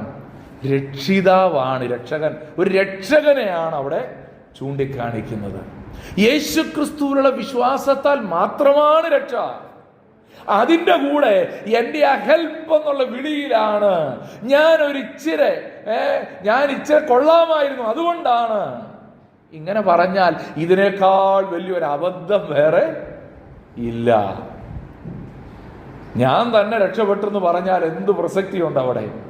ഒരു പ്രസക്തിയില്ല. അപ്പോൾ രണ്ടാമത് പത്രോസിന്റെ ആ പ്രവൃത്തി ലംഘിച്ചത് എന്താണ്? വിശ്വാസത്താലുള്ള നീതീകരണം. അപ്പോൾ വിശ്വാസത്താൽ മാത്രമാണ്, പ്രവർത്തികൾക്ക് അവിടെ യാതൊരു പ്രസക്തിയും ഇല്ല എന്നുള്ളത് നമുക്ക് കാണുവാനായിട്ട് കഴിയും. മൂന്നാമത്തേത്, ഫ്രീഡം ഫ്രം ദ ലോ. ഒരു ക്രിസ്തീയ സ്വാതന്ത്ര്യം എന്ന അടിസ്ഥാന ഉപദേശത്തെ പത്രോസ് ഇവിടെ ലംഘിക്കുന്നുണ്ട്. എന്താണ് ആ ഉപദേശം? ഗലാത്യ ലേഖനം 2-ാം അധ്യായം ഒന്ന് നോക്കുമ്പോൾ 17-18 വാക്യങ്ങളിൽ നാം വായിക്കുന്ന ഇങ്ങനെയാണ്: എന്നാൽ ക്രിസ്തുവിൽ നീതീകരണം അന്വേഷിക്കയിൽ നാമും പാപികളെന്ന് വരുന്നു എങ്കിൽ ക്രിസ്തു പാപത്തിന്റെ ശുശ്രൂഷക്കാരനെന്നോ? ഒരു നാളുമല്ല. ഞാൻ പൊളിച്ചത് വീണ്ടും പണിതാൽ ഞാൻ ലംഘനക്കാരൻ എന്ന് എന്നെ തന്നെ തെളിയിക്കുന്നു. ഇവിടെ പൗലോസ് ഈ വാക്യം വായിക്കുമ്പോൾ നമുക്കൊരു വ്യക്തത കുറവുണ്ടല്ലേ, എന്തോ പൗലോസ് ഉദ്ദേശിച്ചെന്നുള്ളത് നമുക്ക് മനസ്സിലാക്കാൻ ഒരു ഇച്ചിരി ബുദ്ധിമുട്ടുണ്ട്. കാരണം പൗലോസ് ഇത് പറയുമ്പോൾ ഇത് വായിക്കുന്നവർക്ക് ഒരു ബുദ്ധിമുട്ടുമില്ല. കാരണം അവർക്ക് തോന്നുന്നു ഇത് ഞങ്ങളെ കുത്തി പറഞ്ഞെന്നാ. കാരണം അവരുടെ ലൈഫുമായിട്ട് ചേർന്ന് കിടക്കുന്ന കാര്യമാണ്. നമ്മൾ ഈ രീതിയിലല്ല ജീവിക്കുന്നതെന്നുള്ളതുകൊണ്ടാണ് നമുക്കത് അത്രയും കത്താത്തത്. ഇവിടെ പൗലോസ് അപ്പോസ്തലൻ പറയുന്നത് ഇവരുടെ ഈ പ്രശ്നത്തെ ടാർഗറ്റ് ചെയ്തുകൊണ്ടാണ്. ഈ സഭയ്ക്കകത്ത് വരുന്ന രണ്ട് പ്രശ്നങ്ങളാണ്. ഒന്ന് ലൈസൻസും, രണ്ട് ലീഗലിസവും. ലീഗലിസത്തെക്കുറിച്ച് ഞാനിവിടെ ഒരിക്കൽ പറഞ്ഞിട്ടുണ്ട് ഈ ഗലാത്യ ലേഖനം തുടങ്ങിയ സമയത്ത്. ലൈസൻസ് എന്ന് പറഞ്ഞാൽ നമ്മൾ രക്ഷിക്കപ്പെട്ടു, ഇനി യാതൊരു ഡിസിപ്ലിൻ്റെ ആവശ്യമില്ല, ഇഷ്ടമുള്ളവരൊക്കെ ജീവിച്ചോ, എന്ത് പാപം ചെയ്താലും നമ്മൾ കൃപയുടെ മടിത്തട്ടിലേക്കാ വീഴുന്നു, ഒരു കുഴപ്പമില്ല. ഇതാണ് ലൈസൻസ്, എന്ത് വേണേലും ചെയ്യാം. അത് ശരിയാണോ? നല്ലതായിരുന്നല്ലേ അങ്ങനെ ആയിരുന്നെങ്കിൽ. രക്ഷിക്കപ്പെട്ടു, ഇനി അങ്ങനെ വേണേലും ജീവിക്കും, ഒരു കുഴപ്പമില്ല, എന്തായാലും സ്വർഗത്തിൽ പോകുമെന്നായിരുന്നെങ്കിൽ. അങ്ങനെ ഒരു ഉപദേശം ഉണ്ട് കേട്ടോ. അങ്ങനെ ഒരു ഹൈപ്പർ ഗ്രേസ് എന്നൊക്കെ അതിനെ വിളിക്കുന്നത്. അതിൻ്റെ പേരാണ് ലൈസൻസ്. അതിൻ്റെ അടിസ്ഥാനത്തിലാണ് പൗലോസ് യോജിക്കുന്നത്. റോമാലേഖനം 6-ാം അധ്യായം തുടങ്ങുന്നത് എങ്ങനെയാണ്? ആകയാൽ എന്ത്? കൃപ പെരുകേണ്ടതിന് പാപം ചെയ്തുകൊണ്ടിരിക്കുകയെന്നോ. കാരണം 5:20 പറയുന്നുണ്ട്, ലംഘനം പെരുകിയിടത്ത് കൃപയും അത്യന്തം പെരുകി. അപ്പൊ കൃപ പെരുകാൻ എന്ത് ചെയ്താൽ മതി? പാപം പെരുകിയാൽ മതി. അപ്പൊ പുള്ളി പറഞ്ഞു എത്ര വേണേലും പാപം ചെയ്തോ, കൃപയും പെരുകിക്കോടും. ഇങ്ങനെ പഠിപ്പിച്ച ഒരാളുണ്ട്. ആരാന്നറിയാവോ? റാസ്പുട്ടിൻ. കേട്ടിട്ടുണ്ടോ റാസ്പുട്ടിൻ? ആരാ റാസ്പുട്ടിൻ? ഇവർക്കൊക്കെ അറിയാം. ഒരു റഷ്യൻ സന്യാസിയാണ്, ക്രിസ്തീയ സന്യാസിയാണ്. ആ പേരിലാണ് ഈ ഒരു പോപ്പ് സോങ് ഉണ്ടല്ലോ, അതിൻ്റെ പേരെനിക്ക് റാസ്പുട്ടിൻ. ആ സോങ്ങിൽ അദ്ദേഹത്തിന്റെ സ്റ്റോറിയാണ് പറയുന്നത്. അദ്ദേഹം വളരെ ദുർമാർഗിയായി ജീവിച്ചൊരു സന്യാസിയാണ്. അതിന് അദ്ദേഹം പറഞ്ഞുകൊണ്ടിരുന്ന ന്യായീകരണമാണ്, കൃപ പെരുകാൻ വേണ്ടി എന്ത് ചെയ്താൽ മതി? പാപം അങ്ങ് ചെയ്താൽ മതി. പാപം ചെയ്ത് അതിനെക്കുറിച്ച് അനുദപിച്ച് വീണ്ടും പാപം ചെയ്ത് അതിനെക്കുറിച്ച് അനുദപിച്ച് ഓരോ പ്രാവശ്യം അനുദപിക്കുമ്പോൾ കൂടുതൽ കൃപ കിട്ടി, കൂടുതൽ കൃപ കിട്ടി അവസാനം പോപ്പ് മ്യൂസിക്കിൽ കയറി. അതാണ് സംഭവിച്ചത് അല്ലേ? അതാണ് ലൈസൻസ് എന്ന് പറയുന്നത്. പക്ഷേ അങ്ങനെ ജീവിക്കാൻ പറ്റില്ലെന്നാണ് ആര് പറഞ്ഞത്? ഈ പരിച്ഛേദനക്കാർ പറഞ്ഞത്. അവർ പറഞ്ഞെന്താണ്? എല്ലാത്തിനും ഒരു നിയമം ഉണ്ടാക്കി. ഞായറാഴ്ച രാവിലെ എപ്പോൾ എഴുന്നേക്കണം, ഞായറാഴ്ച കഴിക്കാവുന്ന ഭക്ഷണങ്ങൾ ഏതൊക്കെ, ഞായറാഴ്ച കോഴി മുട്ടയിട്ടാൽ ആ മുട്ട കഴിക്കാമോ? കാരണം അന്ന് പ്രവൃത്തി ചെയ്തു കോഴി. ഇത് ഞാൻ തമാശയ്ക്ക് പറഞ്ഞതല്ല. യഹൂദന്മാരുടെ ഇടയിൽ ശബത്ത് ദിവസം കോഴി ഇടുന്ന മുട്ട കഴിക്കാമോ എന്നുള്ളതിനെ കുറിച്ച് തർക്കമുണ്ടായിരുന്നു. നമ്മൾ വേദപുസ്തകത്തിൽ വായിക്കുന്നൊരു വാക്കുണ്ട്, ശബത്ത് ദിവസത്തെ വഴി. വായിച്ചിട്ടുണ്ടോ? എന്താ ഈ ശബത്ത് ദിവസത്തെ വഴി എന്ന് പറഞ്ഞാൽ? ശബത്ത് ദിവസം എത്ര സ്റ്റെപ്പ് നടക്കാമെന്നുള്ളതിന് നിയമം ഉണ്ടായിരുന്നു. അത്രയും ദൂരം എന്നാണ് അതിൻ്റെ അർത്ഥം. ഇത്ര സ്റ്റെപ്പേ ശനിയാഴ്ച ദിവസം നടക്കാവുള്ളൂ യഹൂദന്. ഇപ്പോഴും ഇസ്രായേലിൽ ജോലി ചെയ്യുന്ന ആളുകൾ പറയുന്ന ഒരു കാര്യമുണ്ട്, അവർ വെള്ളിയാഴ്ച വൈകുന്നേരം മുതൽ ശനിയാഴ്ച വൈകുന്നേരം വരെ ലൈറ്റിന്റെ സ്വിച്ച് പോലും ഇടില്ല. ഇതെല്ലാം വെള്ളിയാഴ്ച സന്ധ്യയ്ക്ക് മുമ്പേ ഇട്ടുവെക്കും. ലിഫ്റ്റിൽ കയറി കഴിഞ്ഞാൽ ലിഫ്റ്റിന്റെ സ്വിച്ച് അമർത്തില്ല, വേറെ ആരെങ്കിലും വരാൻ വേണ്ടി ലിഫ്റ്റിൽ ഇങ്ങനെ വെയിറ്റ് ചെയ്ത് നിൽക്കും. യഹൂദനല്ലാത്ത ഒരാൾ ചെന്ന് സ്വിച്ച്, ഇപ്പോഴും അങ്ങനെ. എൻ്റെ ഒരു ഫ്രണ്ട് ഇപ്പോൾ അവിടെ ജെറുസലേമിൽ ജോലി ചെയ്യുന്നുണ്ട്. പുള്ളിക്കാരി പറഞ്ഞതാ, ഇങ്ങനെയാണ് അവിടുത്തെ സിസ്റ്റം. ഒരു യഹൂദ കുടുംബത്തിലാണ് പുള്ളിക്കാരി ജോലിക്ക് വേണ്ടി നിൽക്കുന്നത്. അപ്പോൾ പുള്ളിക്കാരി പറഞ്ഞതാ, ഇതാണ് നിയമം ഉണ്ടാക്കുക എന്ന് പറഞ്ഞാൽ. നമ്മൾ കൃപയാൽ രക്ഷിക്കപ്പെട്ടു, വിശ്വാസത്താൽ രക്ഷിക്കപ്പെട്ടു. പക്ഷേ രക്ഷിക്കപ്പെട്ട് കഴിഞ്ഞ് പിന്നെ എങ്ങനെ ജീവിക്കണം? യഹൂദന്മാർ പറഞ്ഞു, ആദ്യം നിങ്ങൾ പരിച്ഛേദന ഏൽക്കണം, പിന്നെ നിങ്ങൾ ശബത്ത് ആചരിക്കണം, പിന്നെ നിങ്ങൾ ഈ ന്യായപ്രമാണത്തിന്റെ ഓരോ വള്ളിയും പുള്ളിയും ഒക്കെ അനുസരിച്ച് വേണം ജീവിക്കാൻ. ഇതാണ് ലീഗലിസം എന്ന് പറയുന്നത്. അപ്പോൾ ഒരു വശത്ത് ലൈസൻസ്, മറുവശത്ത് എന്താണ്? ലീഗലിസം. ഈ ഗലാത്യ ലേഖനത്തിലെ വിഷയം ലീഗലിസത്തിന് നിങ്ങൾ അടിമപ്പെടരുത് എന്നാണ്. നമ്മൾ പിന്നീട് അതിനെക്കുറിച്ച് പഠിക്കും. എങ്കിലും ഞാനത് ഇവിടെ വെച്ചൊന്ന് പറഞ്ഞു പോവുകയാണ്. കാരണം ഇവിടെ പറയുന്നത് പൗലോസ് പറയുന്നത് ആ വിഷയമാണ്. നാം ക്രിസ്തുവിൽ നീതീകരണം അന്വേഷിക്കയിൽ നാമും പാപികളെന്ന് വരുന്നു എങ്കിൽ, നമ്മൾ ക്രിസ്തുവിൽ വിശ്വസിച്ച് രക്ഷിക്കപ്പെട്ടു എങ്കിൽ ക്രിസ്തു പാപത്തിന്റെ ശുശ്രൂഷക്കാരൻ എന്നോ ഒരു നാൾ വരുത്. ഇതെന്താ ഈ പറയുന്നത്? ഒരു നാളും അല്ല. ഞാൻ പൊളിച്ചത് വീണ്ടും പണിതാൽ ഞാൻ ലംഘനക്കാരനെന്ന് എന്നെ തന്നെ തെളിയിക്കുന്നു. ഇവിടുത്തെ പ്രശ്നം, പിന്നെയും പരിച്ഛേദന ഏൽക്കുമ്പോൾ ആ വ്യക്തി ന്യായപ്രമാണത്തിന്റെ കീഴിലേക്ക് പോവുകയാണ്. പിന്നെയും രക്ഷിക്കപ്പെട്ടതിന് ശേഷം അയാൾ പരിച്ഛേദന ഏൽക്കാൻ പോയാൽ അയാൾ പറയുന്നത് ഞാൻ കാരണം ന്യായപ്രമാണത്തിൽ പറഞ്ഞ കൽപ്പനയാണല്ലോ, ഞാൻ ന്യായപ്രമാണം അനുസരിച്ചാണ് ഇനി ജീവിക്കുന്നത്. അങ്ങനെ ജീവിക്കാൻ തീരുമാനിക്കുമ്പോൾ ആ വ്യക്തി ന്യായപ്രമാണം അനുസരിച്ച് ജീവിക്കാൻ തുടങ്ങി. പക്ഷെ ഈ ന്യായപ്രമാണത്തിനൊരു പ്രശ്നമുണ്ട്. ന്യായപ്രമാണം ആരെയും നീതീകരിക്കുന്നില്ല. ന്യായപ്രമാണം എല്ലാവരെയും കുറ്റക്കാരനാക്കിയേ ഉള്ളൂ.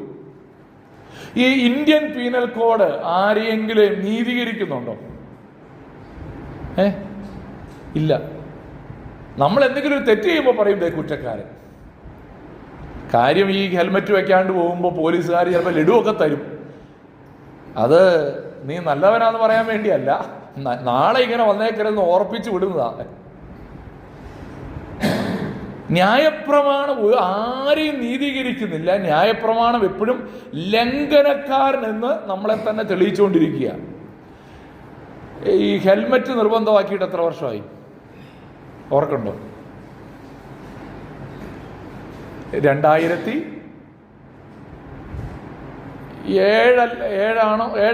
എൻ്റെ ഓർമ്മ. 2007 ഹെൽമെറ്റ് നിർബന്ധമാക്കിക്കൊണ്ടുള്ള കോടതി വിധി വരുന്നത്. അതിനു മുമ്പ് ഹെൽമെറ്റ് വെക്കാണ്ട് പോയാൽ ആരെങ്കിലും കുറ്റക്കാരനായിരുന്നോ? പോലീസുകാരെ കാണുമ്പോൾ നമ്മൾ ബൈക്ക് ഒതുക്കി നിർത്താറുണ്ടായിരുന്നോ? പോലീസുകാർ അവിടെ ഉണ്ടെന്ന് അറിഞ്ഞുകൊണ്ട് വേറെ വഴി ഡൈവേർട്ട് ചെയ്യാറുണ്ടായിരുന്നോ? കള്ളത്തരമുള്ളവർ പോവും, അല്ലാതെ ഹെൽമെറ്റ് ഇല്ല എന്നുള്ള കാരണം കൊണ്ട് നമ്മൾ വഴി മാറാറില്ല. പക്ഷെ ആ നിയമം വന്ന അന്നു മുതൽ ഹെൽമെറ്റ് ഇല്ലെങ്കിൽ നമ്മൾ എന്തോ ചെയ്യും? പ്രശ്നമായി, ലംഘനക്കാരനായി. കാരണം നിയമം നമ്മൾ എപ്പോഴും ലംഘനക്കാരനാക്കുകയാണ് ചെയ്യുന്നത്. ഇവിടെ പറയുന്ന വിഷയം അത് തന്നെയാണ്. നിങ്ങൾ പിന്നെയും ന്യായപ്രമാണം അനുസരിച്ച് പരിച്ഛേദന ഏൽക്കാൻ പോയാൽ നിങ്ങൾ പിന്നെയും ലംഘനക്കാരനെന്ന് വരികയാണ്. അപ്പോ ക്രിസ്തു ആരുടെ ശുശ്രൂഷക്കാരനാണ്? ക്രിസ്തു ഇന്ന് നമ്മളെ ശുശ്രൂഷിക്കുക, നമുക്ക് വേണ്ടി പിതാവിന്റെ അടുക്കൽ പക്ഷപാതം ചെയ്തുകൊണ്ടിരിക്കുക. അപ്പൊ ക്രിസ്തു പാപത്തിന്റെ ശുശ്രൂഷകനാണോ എന്നാണ് ചോദ്യം. ഒരിക്കലുമല്ല.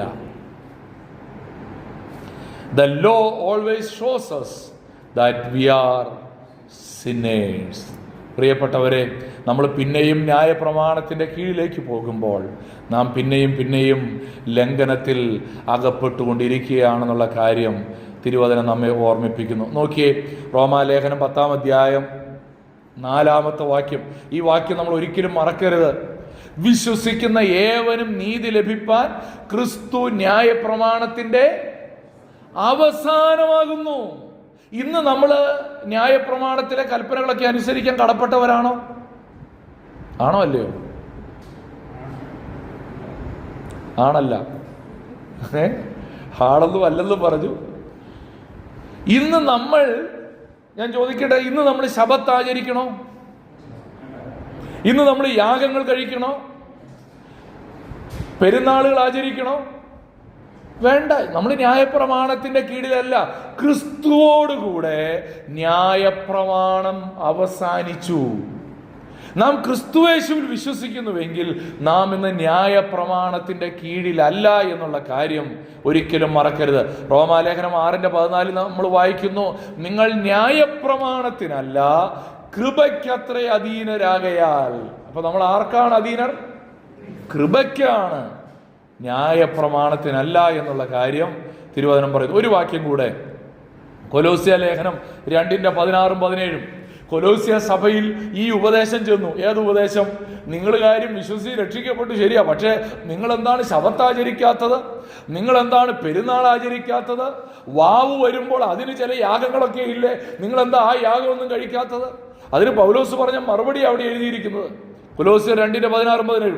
അതുകൊണ്ട് ഭക്ഷണപാനങ്ങൾ സംബന്ധിച്ചോ, എന്തൊക്കെ ഭക്ഷണം കഴിക്കാം, എന്തൊക്കെ കഴിക്കാൻ പാടില്ല? കുളമ്പ് പിളർന്നത്, ചെതുമ്പലുള്ളത്, ഇതൊക്കെയല്ലേ കഴിക്കാവുള്ളൂ, അല്ലാത്തത് കഴിക്കാവോ? ഇതൊക്കെ ന്യായപ്രമാണത്തിന്റെ പ്രമാണങ്ങളായിരുന്നു.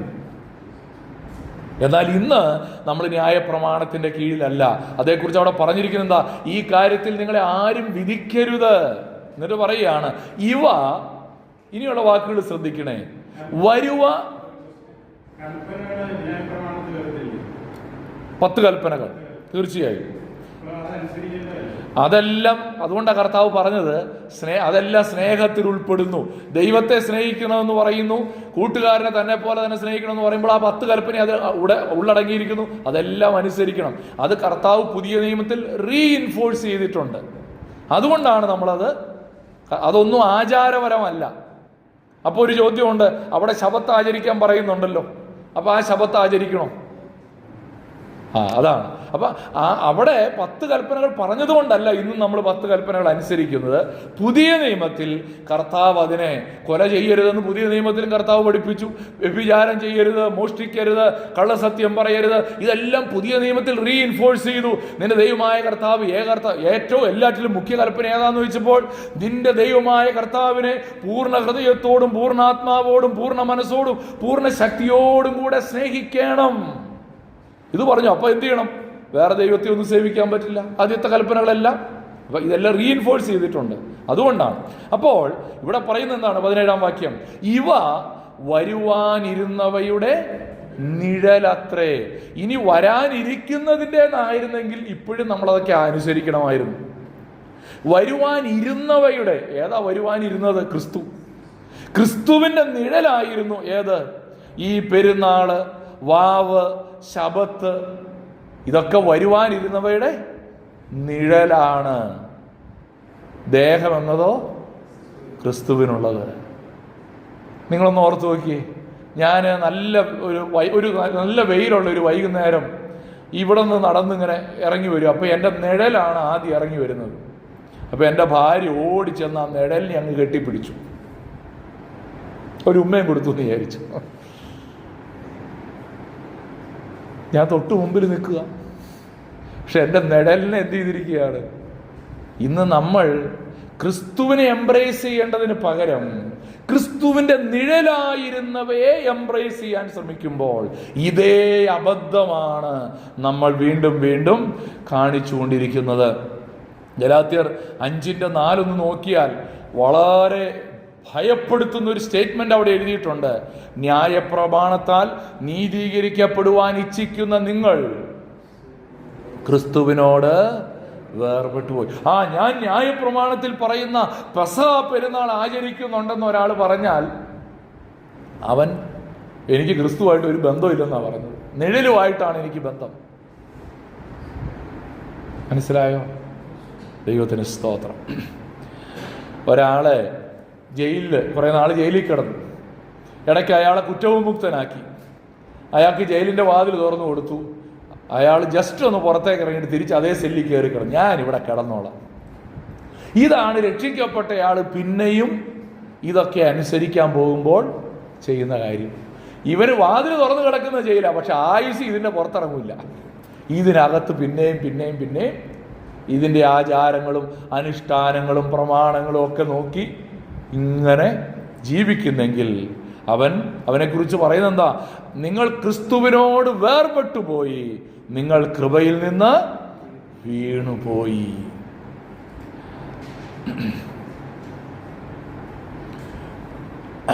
ഒത്തിരി വാക്യങ്ങളും വിശദീകരണമൊക്കെ ഉണ്ട്. ഞാൻ വേഗത്തിൽ പെട്ടെന്ന് പറഞ്ഞങ്ങ് മുന്നോട്ട് പോകാം. ഗലാത്യർ 2:19 വരുമ്പോൾ, അടുത്ത വാക്യമാണ് ഗലാത്യ ലേഖനം 2:19 വരുമ്പോൾ അവിടെ പൗലോസ് പറയുകയാണ്, ഞാൻ ദൈവത്തിനായി ജീവിക്കേണ്ടതിന് ന്യായപ്രമാണത്താൽ ന്യായപ്രമാണ സംബന്ധമായി മരിച്ചു. ദൈവത്തിനായി ജീവിക്കേണ്ടതിന് ഞാനിപ്പോൾ ന്യായപ്രമാണ സംബന്ധമായി മരിച്ചു. നമ്മൾ ക്രിസ്തു ക്രൂശിൽ മരിച്ചപ്പോൾ ഉണ്ടല്ലോ, ക്രിസ്തുവിനോടുകൂടെ ന്യായപ്രമാണ സംബന്ധമായി നമ്മൾ മരിച്ചു. എന്താ ഈ ന്യായപ്രമാണ സംബന്ധമായി മരിച്ചെന്ന് പറഞ്ഞാൽ അതിന്റെ അർത്ഥം?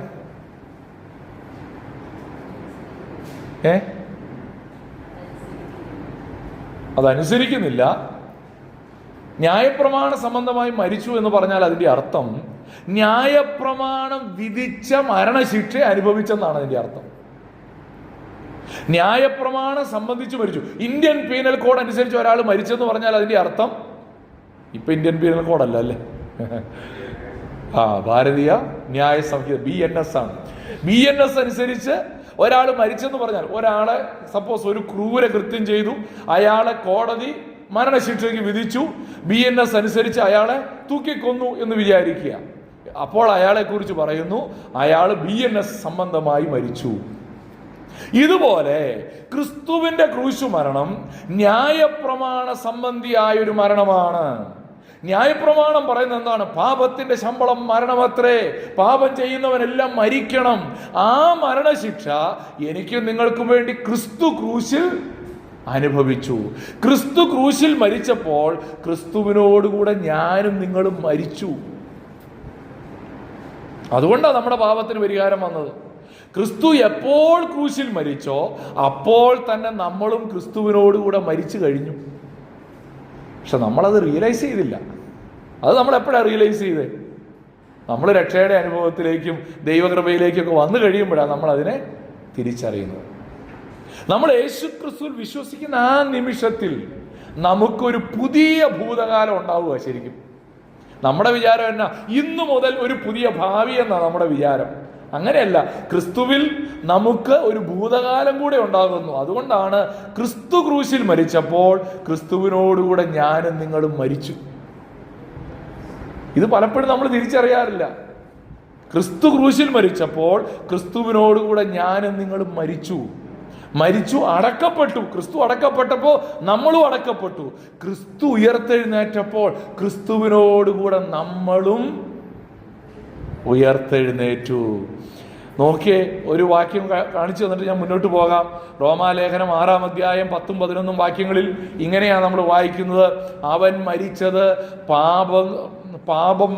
പാപസംബന്ധമായി ഒരിക്കലായിട്ട് മരിച്ചു, അവൻ ജീവിക്കുന്നതോ ദൈവത്തിന് ജീവിക്കുന്നു. അവണ്ണം നിങ്ങളും പാപസംബന്ധമായി മരിച്ചവരെന്ന് ക്രിസ്തുയേശുവിൽ ദൈവത്തിന് ജീവിക്കുന്നവരെന്ന് നിങ്ങളെ തന്നെ. നമ്മള് മരിച്ചതും ജീവിച്ചതും ഒക്കെ ക്രിസ്തുയേശുവിലാണ്. ക്രിസ്തുവിൽ വിശ്വസിച്ചപ്പോൾ ക്രിസ്തു മരിച്ചപ്പോൾ നമ്മൾ മരിച്ചു. ക്രിസ്തു അടക്കപ്പെട്ടപ്പോൾ നമ്മളും അടക്കപ്പെട്ടു. ക്രിസ്തു ഉയർത്തെഴുന്നേറ്റപ്പോൾ നമ്മളും ഉയർത്തെഴുന്നേറ്റു. Praise the Lord. ഒരു സന്തോഷമില്ലായിരുന്നു. ഇതിനകത്തൊക്കെ ഇപ്പം എന്നെ എത്ര സന്തോഷിക്കാനാണ്? മനസ്സിലാവാഞ്ഞിട്ടായിരിക്കും അല്ലേ?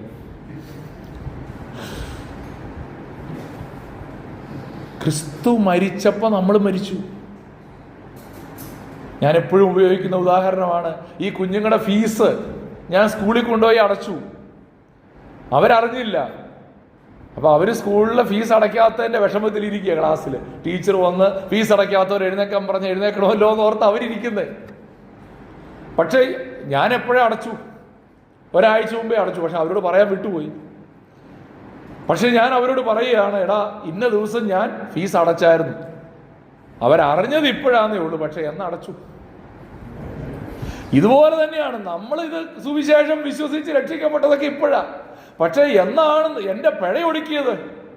2000 കൊല്ലം മുമ്പ് ക്രിസ്തു ക്രൂശിൽ മരിച്ചപ്പോൾ അവനോടുകൂടെ ഞാനും മരിച്ചു. ക്രിസ്തോസിന്റെ ഫീസ് ഒരാഴ്ച മുമ്പേ അടച്ചു. ഒരു ഭൂതകാലം അവിടെ ഉണ്ടായത് കണ്ടോ? അതുവരെ ഇല്ലാത്തൊരു ഭൂതകാലം പെട്ടെന്നുണ്ടായി. ഇതുപോലെ ക്രിസ്തു ക്രൂശിൽ മരിച്ചപ്പോൾ നാമും മരിച്ചു. ക്രിസ്തു ജീവിച്ചപ്പോൾ ക്രിസ്തുയേശുവിൽ വിശ്വസിക്കുന്നത് കൊണ്ട് നാമും ജീവിക്കുകയാണ്. റോമർ 7:4 അതോടെ പറഞ്ഞിട്ട് ഞാൻ അടുത്ത പോയിന്റിലേക്ക് കയറാം. സമയം പോയല്ലേ? 2000 കൊല്ലം കഴിഞ്ഞ് ഈ ജനിക്കുന്നവര്, നമ്മളും 2000 കൊല്ലം കഴിഞ്ഞ് ജനിച്ചവരാണല്ലോ. നമ്മുടെ കാര്യമായി പറഞ്ഞത്. നമ്മളും ഇപ്പോഴാ വിശ്വസിച്ചതെന്നേ ഉള്ളൂ. പക്ഷേ നമ്മൾ ഇങ്ങനെ മനസ്സിലാക്കിയാൽ മതി. നമ്മൾ ജനിക്കുന്നതിന് മുമ്പ് ആദമും ഹവ്വയും പാപം ചെയ്തു. ആ പാപം നമ്മുടെ മേൽ കണക്കിട്ടു. ഇല്ലേ? നമ്മളും പാപികളായി തീർന്നു. അങ്ങനാണെങ്കിൽ നമ്മൾ ജനിക്കുന്നതിന് മുമ്പ് ചെയ്ത പാപം നമ്മുടെ മേൽ കണക്കിടാമെങ്കിൽ നമ്മൾ ജനിക്കുന്നതിന് മുമ്പ് വന്ന പാപപരിഹാരം നമ്മുടെ മേൽ കണക്കിടാൻ പാടില്ലേ?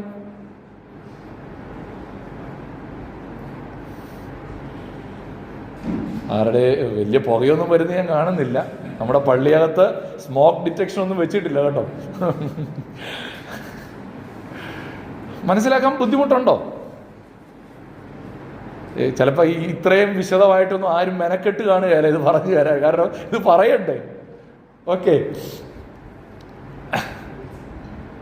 അപ്പോ ദൈവത്തിന് ജീവിക്കുന്നു. ഈ മുടിയനായ പുത്രൻ മടങ്ങി വന്നു കഴിഞ്ഞപ്പോൾ അവനെ കുറിച്ച് പറഞ്ഞ് എന്താ? എൻ്റെ ഈ മകൻ മരിച്ചവനായിരുന്നു, ഇപ്പോൾ ജീവിക്കുന്നു. അതുവരെ അവൻ്റെ കൂട്ടുകാർക്ക് ജീവിക്കുന്നവനായിരുന്നു, ഇപ്പോൾ അവൻ ആർക്കാ ജീവിക്കുന്നത്? അപ്പന് വേണ്ടി, അപ്പന് ജീവിക്കുന്നവനായി മാറി. ഇപ്പൊ കൂട്ടുകാർക്ക് അവൻ ആരായി? മരിച്ചവനായി തീർന്നു. ഇതുപോലെയാണ് പാപസംബന്ധമായി രക്ഷിക്കപ്പെട്ടപ്പോൾ ഒരു വ്യക്തി പാപസംബന്ധമായി മരിച്ചവനാണ്, അവൻ ദൈവത്തിന് ജീവിക്കുന്നവനാണ്. ദൈവത്തിന് സ്തോത്രം. നാലാമത്തെ അടിസ്ഥാന ഉപദേശം, കഴിഞ്ഞ ആഴ്ച നേരത്തെ നിർത്തിയതുകൊണ്ട് ഇന്ന് എനിക്ക് കുറച്ച് കൂടുതൽ സമയം എടുക്കാമല്ലോ. കഴിഞ്ഞ ആഴ്ച 8 മണിക്ക് നിർത്തിയായിരുന്നു. ഇന്ന് നമുക്കൊരു 8:15 കഴിയുമായിരിക്കും. 8:20 മുമ്പ് നിർത്തും എന്ന് ഞാൻ വിചാരിക്കുന്നു. അടുത്ത 2 പോയിന്റ് പെട്ടെന്ന് പറയാം. നമുക്ക് കൂടുതൽ പരിചിതമായ വാക്യങ്ങളായതുകൊണ്ട് വേഗത്തിൽ പറയാമെന്ന് ഞാൻ വിചാരിക്കുകയാണ്. 20-ാമത്തെ വാക്യം, ഗലാത്യർ 2:20, എല്ലാവർക്കും കാണാതെ അറിയാവുന്ന വാക്യം. ആരെങ്കിലും ബൈബിളിൽ ഇത് അണ്ടർലൈൻ ചെയ്യാത്തതുണ്ടോ എന്ന് തന്നെ സംശയമാണ്. എന്താണ് അവിടെ പറഞ്ഞിരിക്കുന്നത്? ഞാൻ ക്രിസ്തുവിനോട് കൂടെ ക്രൂശിക്കപ്പെട്ടിരിക്കുന്നു, ഇനി ജീവിക്കുന്നത് ഞാനല്ല, ക്രിസ്തു അത്രേ എന്നിൽ ജീവിക്കുന്നു. ഇപ്പോൾ ഞാൻ ജഡത്തിൽ ജീവിക്കുന്നതോ എന്നെ സ്നേഹിച്ച് എനിക്ക് വേണ്ടി തന്നെത്താൻ ഏൽപ്പിച്ചു കൊടുത്ത ദൈവപുത്രങ്ങളുടെ വിശ്വാസത്താൽ അത്രേ ജീവിക്കുന്നത്. 4-ാമത്, ഈ പത്രോസിന്റെ പ്രവൃത്തി ലംഘിച്ച അല്ലെങ്കിൽ തള്ളിക്കളഞ്ഞ ഒരു ഉപദേശം, ക്രിസ്തു എന്നിൽ ജീവിക്കുന്നതാണ്. പത്രോസിന്റെ പ്രവൃത്തി കാണിക്കുന്ന എന്നാണെന്നറിയാവോ? ന്യായപ്രമാണം എന്നിൽ ജീവിക്കുന്നു എന്നാണ്. കാരണം എന്താ? ഇപ്പോഴും ന്യായപ്രമാണം അനുസരിക്കുക, ഇപ്പോഴും ന്യായപ്രമാണത്തിന് വേണ്ടി ജീവിക്കുക. പക്ഷേ ആ പ്രവൃത്തി ലംഘിച്ച അല്ലെങ്കിൽ തള്ളിക്കളഞ്ഞ ഉപദേശം ക്രിസ്തു എന്നിൽ ഇത് രണ്ടും കൂടെ ഒരുമിച്ച് പറ്റില്ല കേട്ടോ. ക്രിസ്തുവും ന്യായപ്രമാണവും കൂടെ നമ്മളിൽ ജീവിക്കാനായിട്ട് ഗ്ലൗസ് വാങ്ങിയിട്ട് 2 കൈയും കൂടെ ഒരു ഗ്ലൗസിൽ ഇട്ട് നോക്കിയിട്ടുണ്ടോ? കേറൂല അല്ലേ? ഇതുപോലെ ഒന്നുകിൽ ക്രിസ്തു അല്ലെങ്കിൽ ന്യായപ്രമാണം. ചില ആളുകൾ 2 കൈയും കൂടെ ഇതിനകത്ത് ഇടാൻ നോക്കിയാൽ അത് നടക്കില്ല. ഇവിടെ നമ്മൾ മനസ്സിലാക്കേണ്ട ഒരു കാര്യം, Christian life is not self improvement.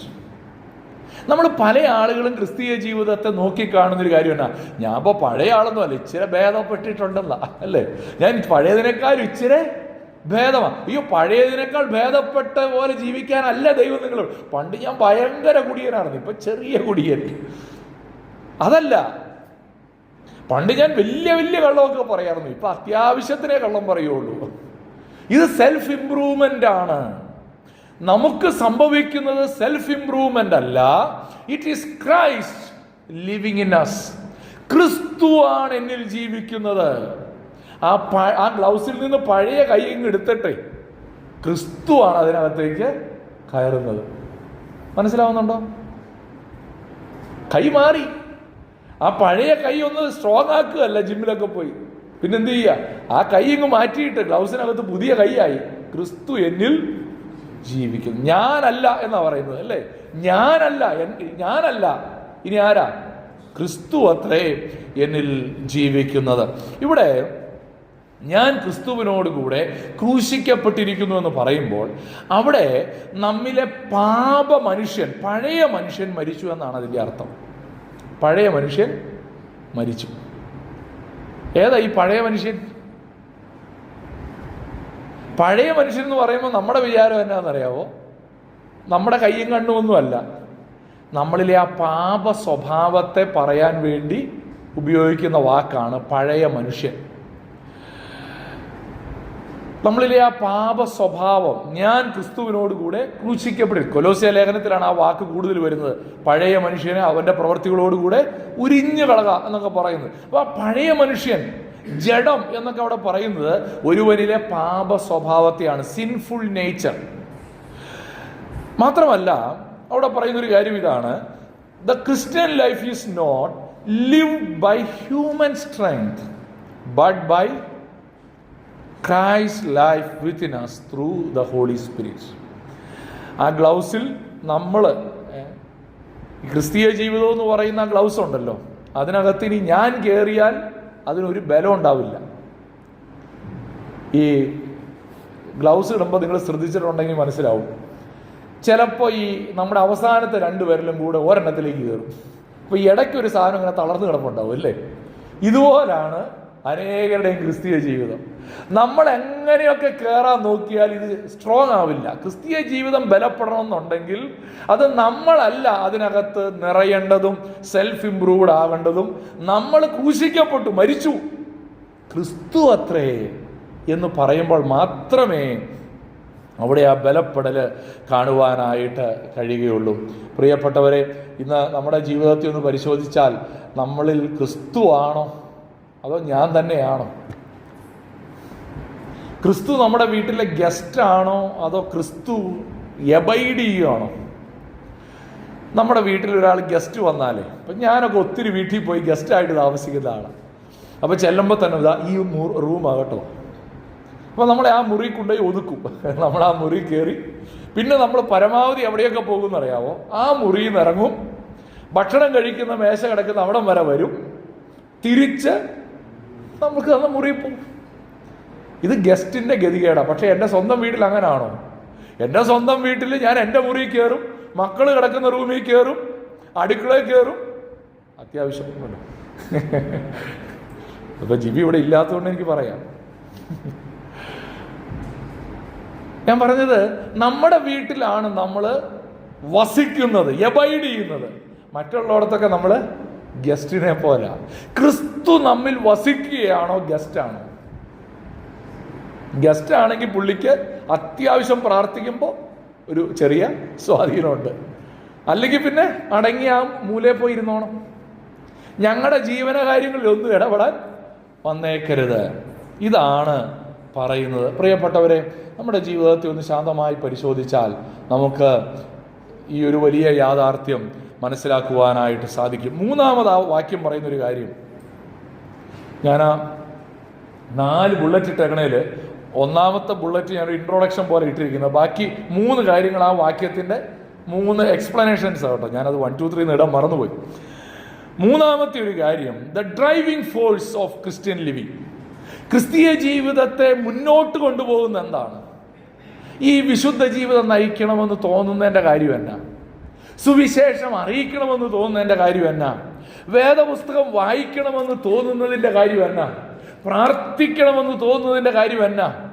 അതിൻ്റെ കാര്യം അവിടെ പറയുന്നത് ഇങ്ങനെയാണ്, ഇപ്പോൾ ഞാൻ ജഡത്തിൽ ജീവിക്കുന്നതോ, ഇപ്പൊ ഞാൻ ഇങ്ങനെ പാട്ട് പാടുന്നത്, പള്ളിയിൽ പോകുന്നത്, പ്രാർത്ഥിക്കുന്നത്, വചനം വായിക്കുന്നത്, പാപത്തിന്റെ പ്രലോഭനം വരുമ്പോൾ നോ എന്ന് പറയുന്നതിനെല്ലാം ഒറ്റ കാര്യമേ ഉള്ളൂ, തന്നെത്താൻ ഏൽപ്പിച്ചു, എനിക്ക് വേണ്ടി തന്നെത്താൻ ഏൽപ്പിച്ചു കൊടുത്ത ദൈവപുത്രങ്കലുള്ള വിശ്വാസത്താൽ അത്രേ ജീവിക്കുന്നത് എന്ന് പറഞ്ഞാൽ ക്രിസ്തുവിനോടുള്ള എൻ്റെ ഗ്രാറ്റിറ്റ്യൂഡാണ്, ക്രിസ്തുവിനോടുള്ള എൻ്റെ നന്ദിയാണ് ക്രിസ്തീയ ജീവിതത്തിലെ എൻ്റെ ഡ്രൈവിംഗ് ഫോഴ്സ്. പലരും വിചാരം സ്വർഗത്തിൽ ചെല്ലാൻ വേണ്ടിയുള്ള കൊതിയാണെന്ന. ഈ സ്വർഗത്തിൽ ചെല്ലാൻ വേണ്ടിയുള്ള കൊതി ഇടയ്ക്കിടയ്ക്കൊക്കെ നമ്മളെ എന്നാ പറയുക, ക്ഷീണിപ്പിക്കാൻ സാധ്യതയുണ്ട്. കാര്യം എന്നാ, ഇവിടെ നല്ല തിളങ്ങുന്ന ടൈല് കാണുമ്പോൾ സ്വർഗത്തിൽ ഇതുപോലത്തെയൊക്കെ ആയിരിക്കുമെന്നാണ് നമ്മൾ വിചാരിക്കുക, അല്ലേ? ഇവിടെ നല്ല പ്രോസ്പെരിറ്റിയും സമൃദ്ധിയും ഉണ്ടാകുമ്പോൾ നമുക്ക് തോന്നുമ്പോൾ ഇതിലും വലിയൊരു സ്വർഗം വേറെ എവിടെ ഉണ്ട്? സ്വിറ്റ്സർലൻഡിനെ ആളുകൾ വിളിക്കുന്നതിനാ ഭൂമിയിലെ സ്വർഗമെന്ന്. കാരണം അവിടെ എല്ലാം നല്ലതാണ്. ആ സ്വർഗത്തിലെ സ്വർണമോ രത്നങ്ങളോ സ്വർഗത്തിലെ തങ്കം തെരുവീതികളോ ആണ് നമ്മളെ ആകർഷിക്കുന്നതെങ്കിൽ അതൊരു ഡ്രൈവിംഗ് ഫോഴ്സ് ആകില്ല. കാരണം നമ്മുടെ നാട്ടിലും സ്വർണം കൊണ്ടുള്ള വീട് പണിയുന്ന, സ്വർണം കൊണ്ടുള്ള സ്വർണ്ണ പല്ല് മുതൽ ഇല്ലേ, അങ്ങ് സ്വർണം കൊണ്ട് അലങ്കരിക്കുന്ന എന്തൊക്കെ കാര്യങ്ങൾ. ഇടയ്ക്ക് കുവൈറ്റിലെ രാജകുമാരൻ എന്നാന്ന് തോന്നുന്നു, ഇടയ്ക്ക് അങ്ങനെ എന്തോ ഒരു കൊട്ടാരത്തെക്കുറിച്ചൊരു ഇത് കണ്ടു. നമ്മൾ ഈ ലോകത്തേക്ക് അട്രാക്റ്റഡ് ആവും. നമ്മളെ സ്വർഗത്തിലേക്ക് അട്രാക്റ്റ് ചെയ്യുന്ന the one and only thing ക്രിസ്തു. എനിക്ക് വേണ്ടി തന്നെത്താൻ ഏൽപ്പിച്ചു കൊടുത്ത യേശു ക്രിസ്തു. അതായിരിക്കണം നമ്മുടെ ഡ്രൈവിംഗ് ഫോഴ്സ് എന്ന് പറയുന്നത്. നമുക്ക് വേണ്ടി ഒരാൾ ത്യാഗപൂർവം എന്ന് പറഞ്ഞാൽ മരണം സംഭവിക്കാമായിരുന്നൊരു സാഹചര്യത്തിൽ നമ്മളെ രക്ഷിച്ച ഒരാളോട് നമ്മൾ പറയുന്നൊരു കാര്യമുണ്ട്, മരിച്ചാലും മറക്കില്ല കേട്ടോ, ഇല്ലേ? ക്രിസ്തുവിനോട് നമുക്ക് പറയാനുള്ളത് അതേ ഉള്ളൂ, കർത്താവേ മരിച്ചാലും മറക്കില്ല, കാരണം നീ എനിക്ക് വേണ്ടി മരിച്ചവനാണ്. ആ ഒരു ഗ്രാറ്റിറ്റ്യൂഡാണ് ക്രിസ്തീയ ജീവിതത്തിൻ്റെ ഡ്രൈവിംഗ് ഫോഴ്സ്. അഞ്ചാമത്തേത്, അത് പെട്ടെന്ന് പറഞ്ഞ് ഞാൻ അവസാനിപ്പിക്കാം, ദ ഗ്രേസ് ഓഫ് ഗോഡ്, ദൈവത്തിൻ്റെ കൃപ. ഞാൻ ദൈവത്തിൻ്റെ കൃപ വൃഥാവാക്കുന്നില്ല. ന്യായപ്രമാണത്താൽ നീതി വരുന്നു എങ്കിൽ ക്രിസ്തു മരിച്ചത് വെറുതെയല്ലോ.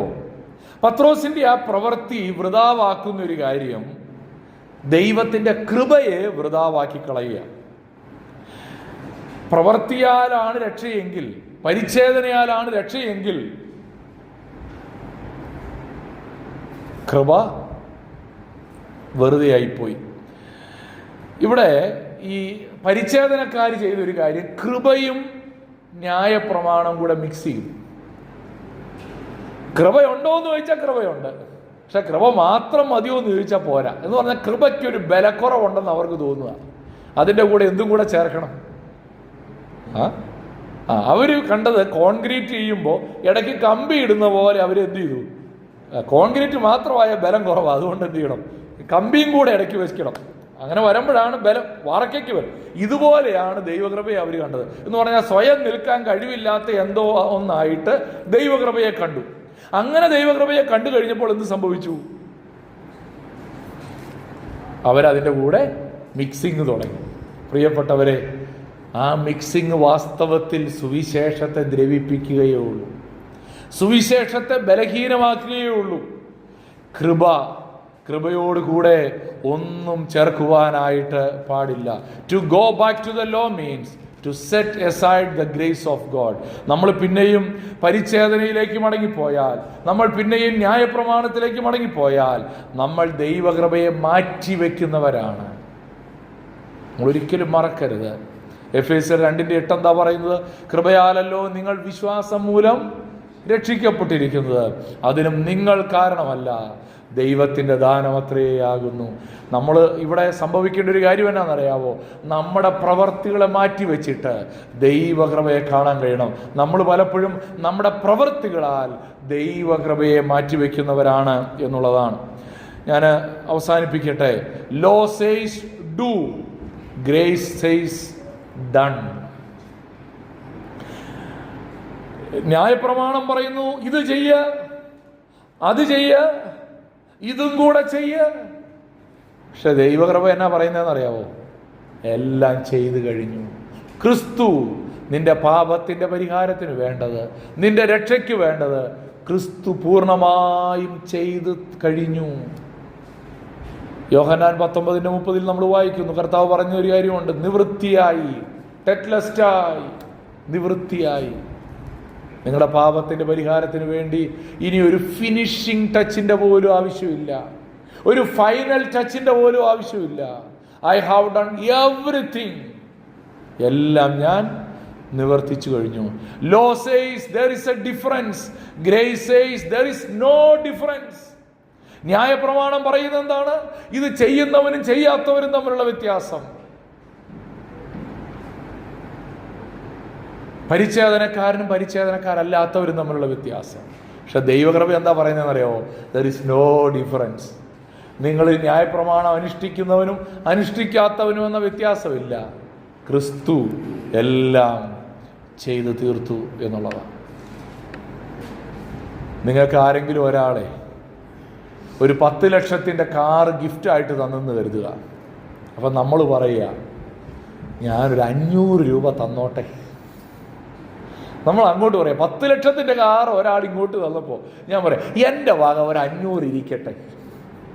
ഇതാണ് നമ്മൾ പലപ്പോഴും ചെയ്യുന്നത്. കൃപയാൽ തൻ്റെ ജീവൻ തന്ന് ഒരുത്തൻ നമുക്ക് വേണ്ടി കാൽവറി ക്രൂശിൽ മരിച്ചു കഴിഞ്ഞപ്പോൾ നമ്മൾ കൊണ്ടുപോയി ഒരു ചെറിയ കാര്യം അതിൻ്റെ കൂടെ ചേർക്കാൻ നോക്കുക. ഇതും കൂടെ ഉണ്ടെങ്കിലേ പൂർത്തിയാകും. Absolutely wrong. കൃപയെ വൃഥാവാക്കി കളയുകയാണ്. ഞാൻ എൻ്റെ വാക്കുകളെ ഇവിടെ അവസാനിപ്പിക്കട്ടെ. ഞാൻ ചില ചോദ്യങ്ങൾ ചോദിച്ച് അവസാനിപ്പിക്കാൻ ആഗ്രഹിക്കും. നമ്മൾ ഈ പഠിച്ച ഭാഗത്തു നിന്നുള്ള ചില ചോദ്യങ്ങളാണ്. 4 ചോദ്യങ്ങൾ. Have I been saved by the grace of God through faith? ഞാൻ കൃപയാൽ വിശ്വാസം മൂലം രക്ഷിക്കപ്പെട്ടിട്ടുണ്ടോ? ചോദിക്കേണ്ട ഒരു ചോദ്യമാണ്. ഇന്ന് മടങ്ങിപ്പോകുന്നതിന് മുമ്പ് എല്ലാവരും തങ്ങളോട് തന്നെ ചോദിക്കണം, ഞാൻ കൃപയാൽ വിശ്വാസം മൂലമുള്ളൊരു രക്ഷ അനുഭവിക്കുന്നുണ്ടോ? ഞാൻ ഇന്ന് ന്യായപ്രമാണവും കൃപയും മിക്സ് ചെയ്യുന്ന ഒരു വ്യക്തിയാണോ? പൗലോസിനെ പോലെ ക്രിസ്തീയ വിശ്വാസത്തെ ഡിഫെൻഡ് ചെയ്യാൻ ഞാൻ തയ്യാറാണോ? Or are we willing to compromise? അങ്ങനെയും ഇങ്ങനെയും. Am I walking uprightly according to the truth of the gospel? സുവിശേഷത്തിന് അനുസരണമായിട്ടാണോ ഞാൻ ജീവിക്കുന്നത്? ഞാൻ എൻ്റെ വാക്കുകൾക്ക് വിരാമം കുറിക്കട്ടെ. കണ്ണുകളെ അടയ്ക്കാം. ഹൃദയങ്ങളെ ദൈവസന്നിധിയിൽ ഏകാഗ്രമാക്കിക്കൊണ്ട് അപ്പോസ്തലനായ പൗലോസ് പത്രോസിനോട് പറഞ്ഞ വാക്യങ്ങളിൽ നിന്ന് നമുക്കിന്ന് ചില കാര്യങ്ങൾ ഗ്രഹിക്കുവാനായിട്ട് ഇടയായിത്തീർന്നു. നാം ഈ നിമിഷം ദൈവസന്നിധിയിലായിരിക്കുമ്പോൾ നമ്മുടെ ഏതെങ്കിലും ഒരു പ്രവൃത്തി സുവിശേഷത്തിന് ചേരാത്തതായിട്ടുണ്ടോ എന്ന് ശാന്തമായി നമുക്ക് പരിശോധിക്കാം. സഭ വിഭജിക്കപ്പെടുവാൻ പാടില്ല. നീതീകരണം വിശ്വാസത്താൽ മാത്രമാണ്. ഇന്ന് നാം ന്യായപ്രമാണത്തിൻ്റെ കീഴിലുള്ളവരല്ല. ഇന്ന് എന്നിൽ ജീവിക്കുന്ന ക്രിസ്തുവാണ്, ന്യായപ്രമാണമല്ല. 5, ഇന്ന് ഞാൻ ആയിരിക്കുന്നത് കൃപയാണ്. ഞാൻ ആയിരിക്കുന്നത് കൃപയാലാണ്. Not something that I earned. ഞാൻ നേടിയതല്ല. എനിക്ക് ലഭിക്കുന്ന പ്രതിഫലമല്ല രക്ഷ. Absolutely grace, grace alone. 5 solas ഇങ്ങനെയാണ് പറയുന്നത്: scripture alone, faith alone, Christ alone, faith alone, grace alone and his glory alone.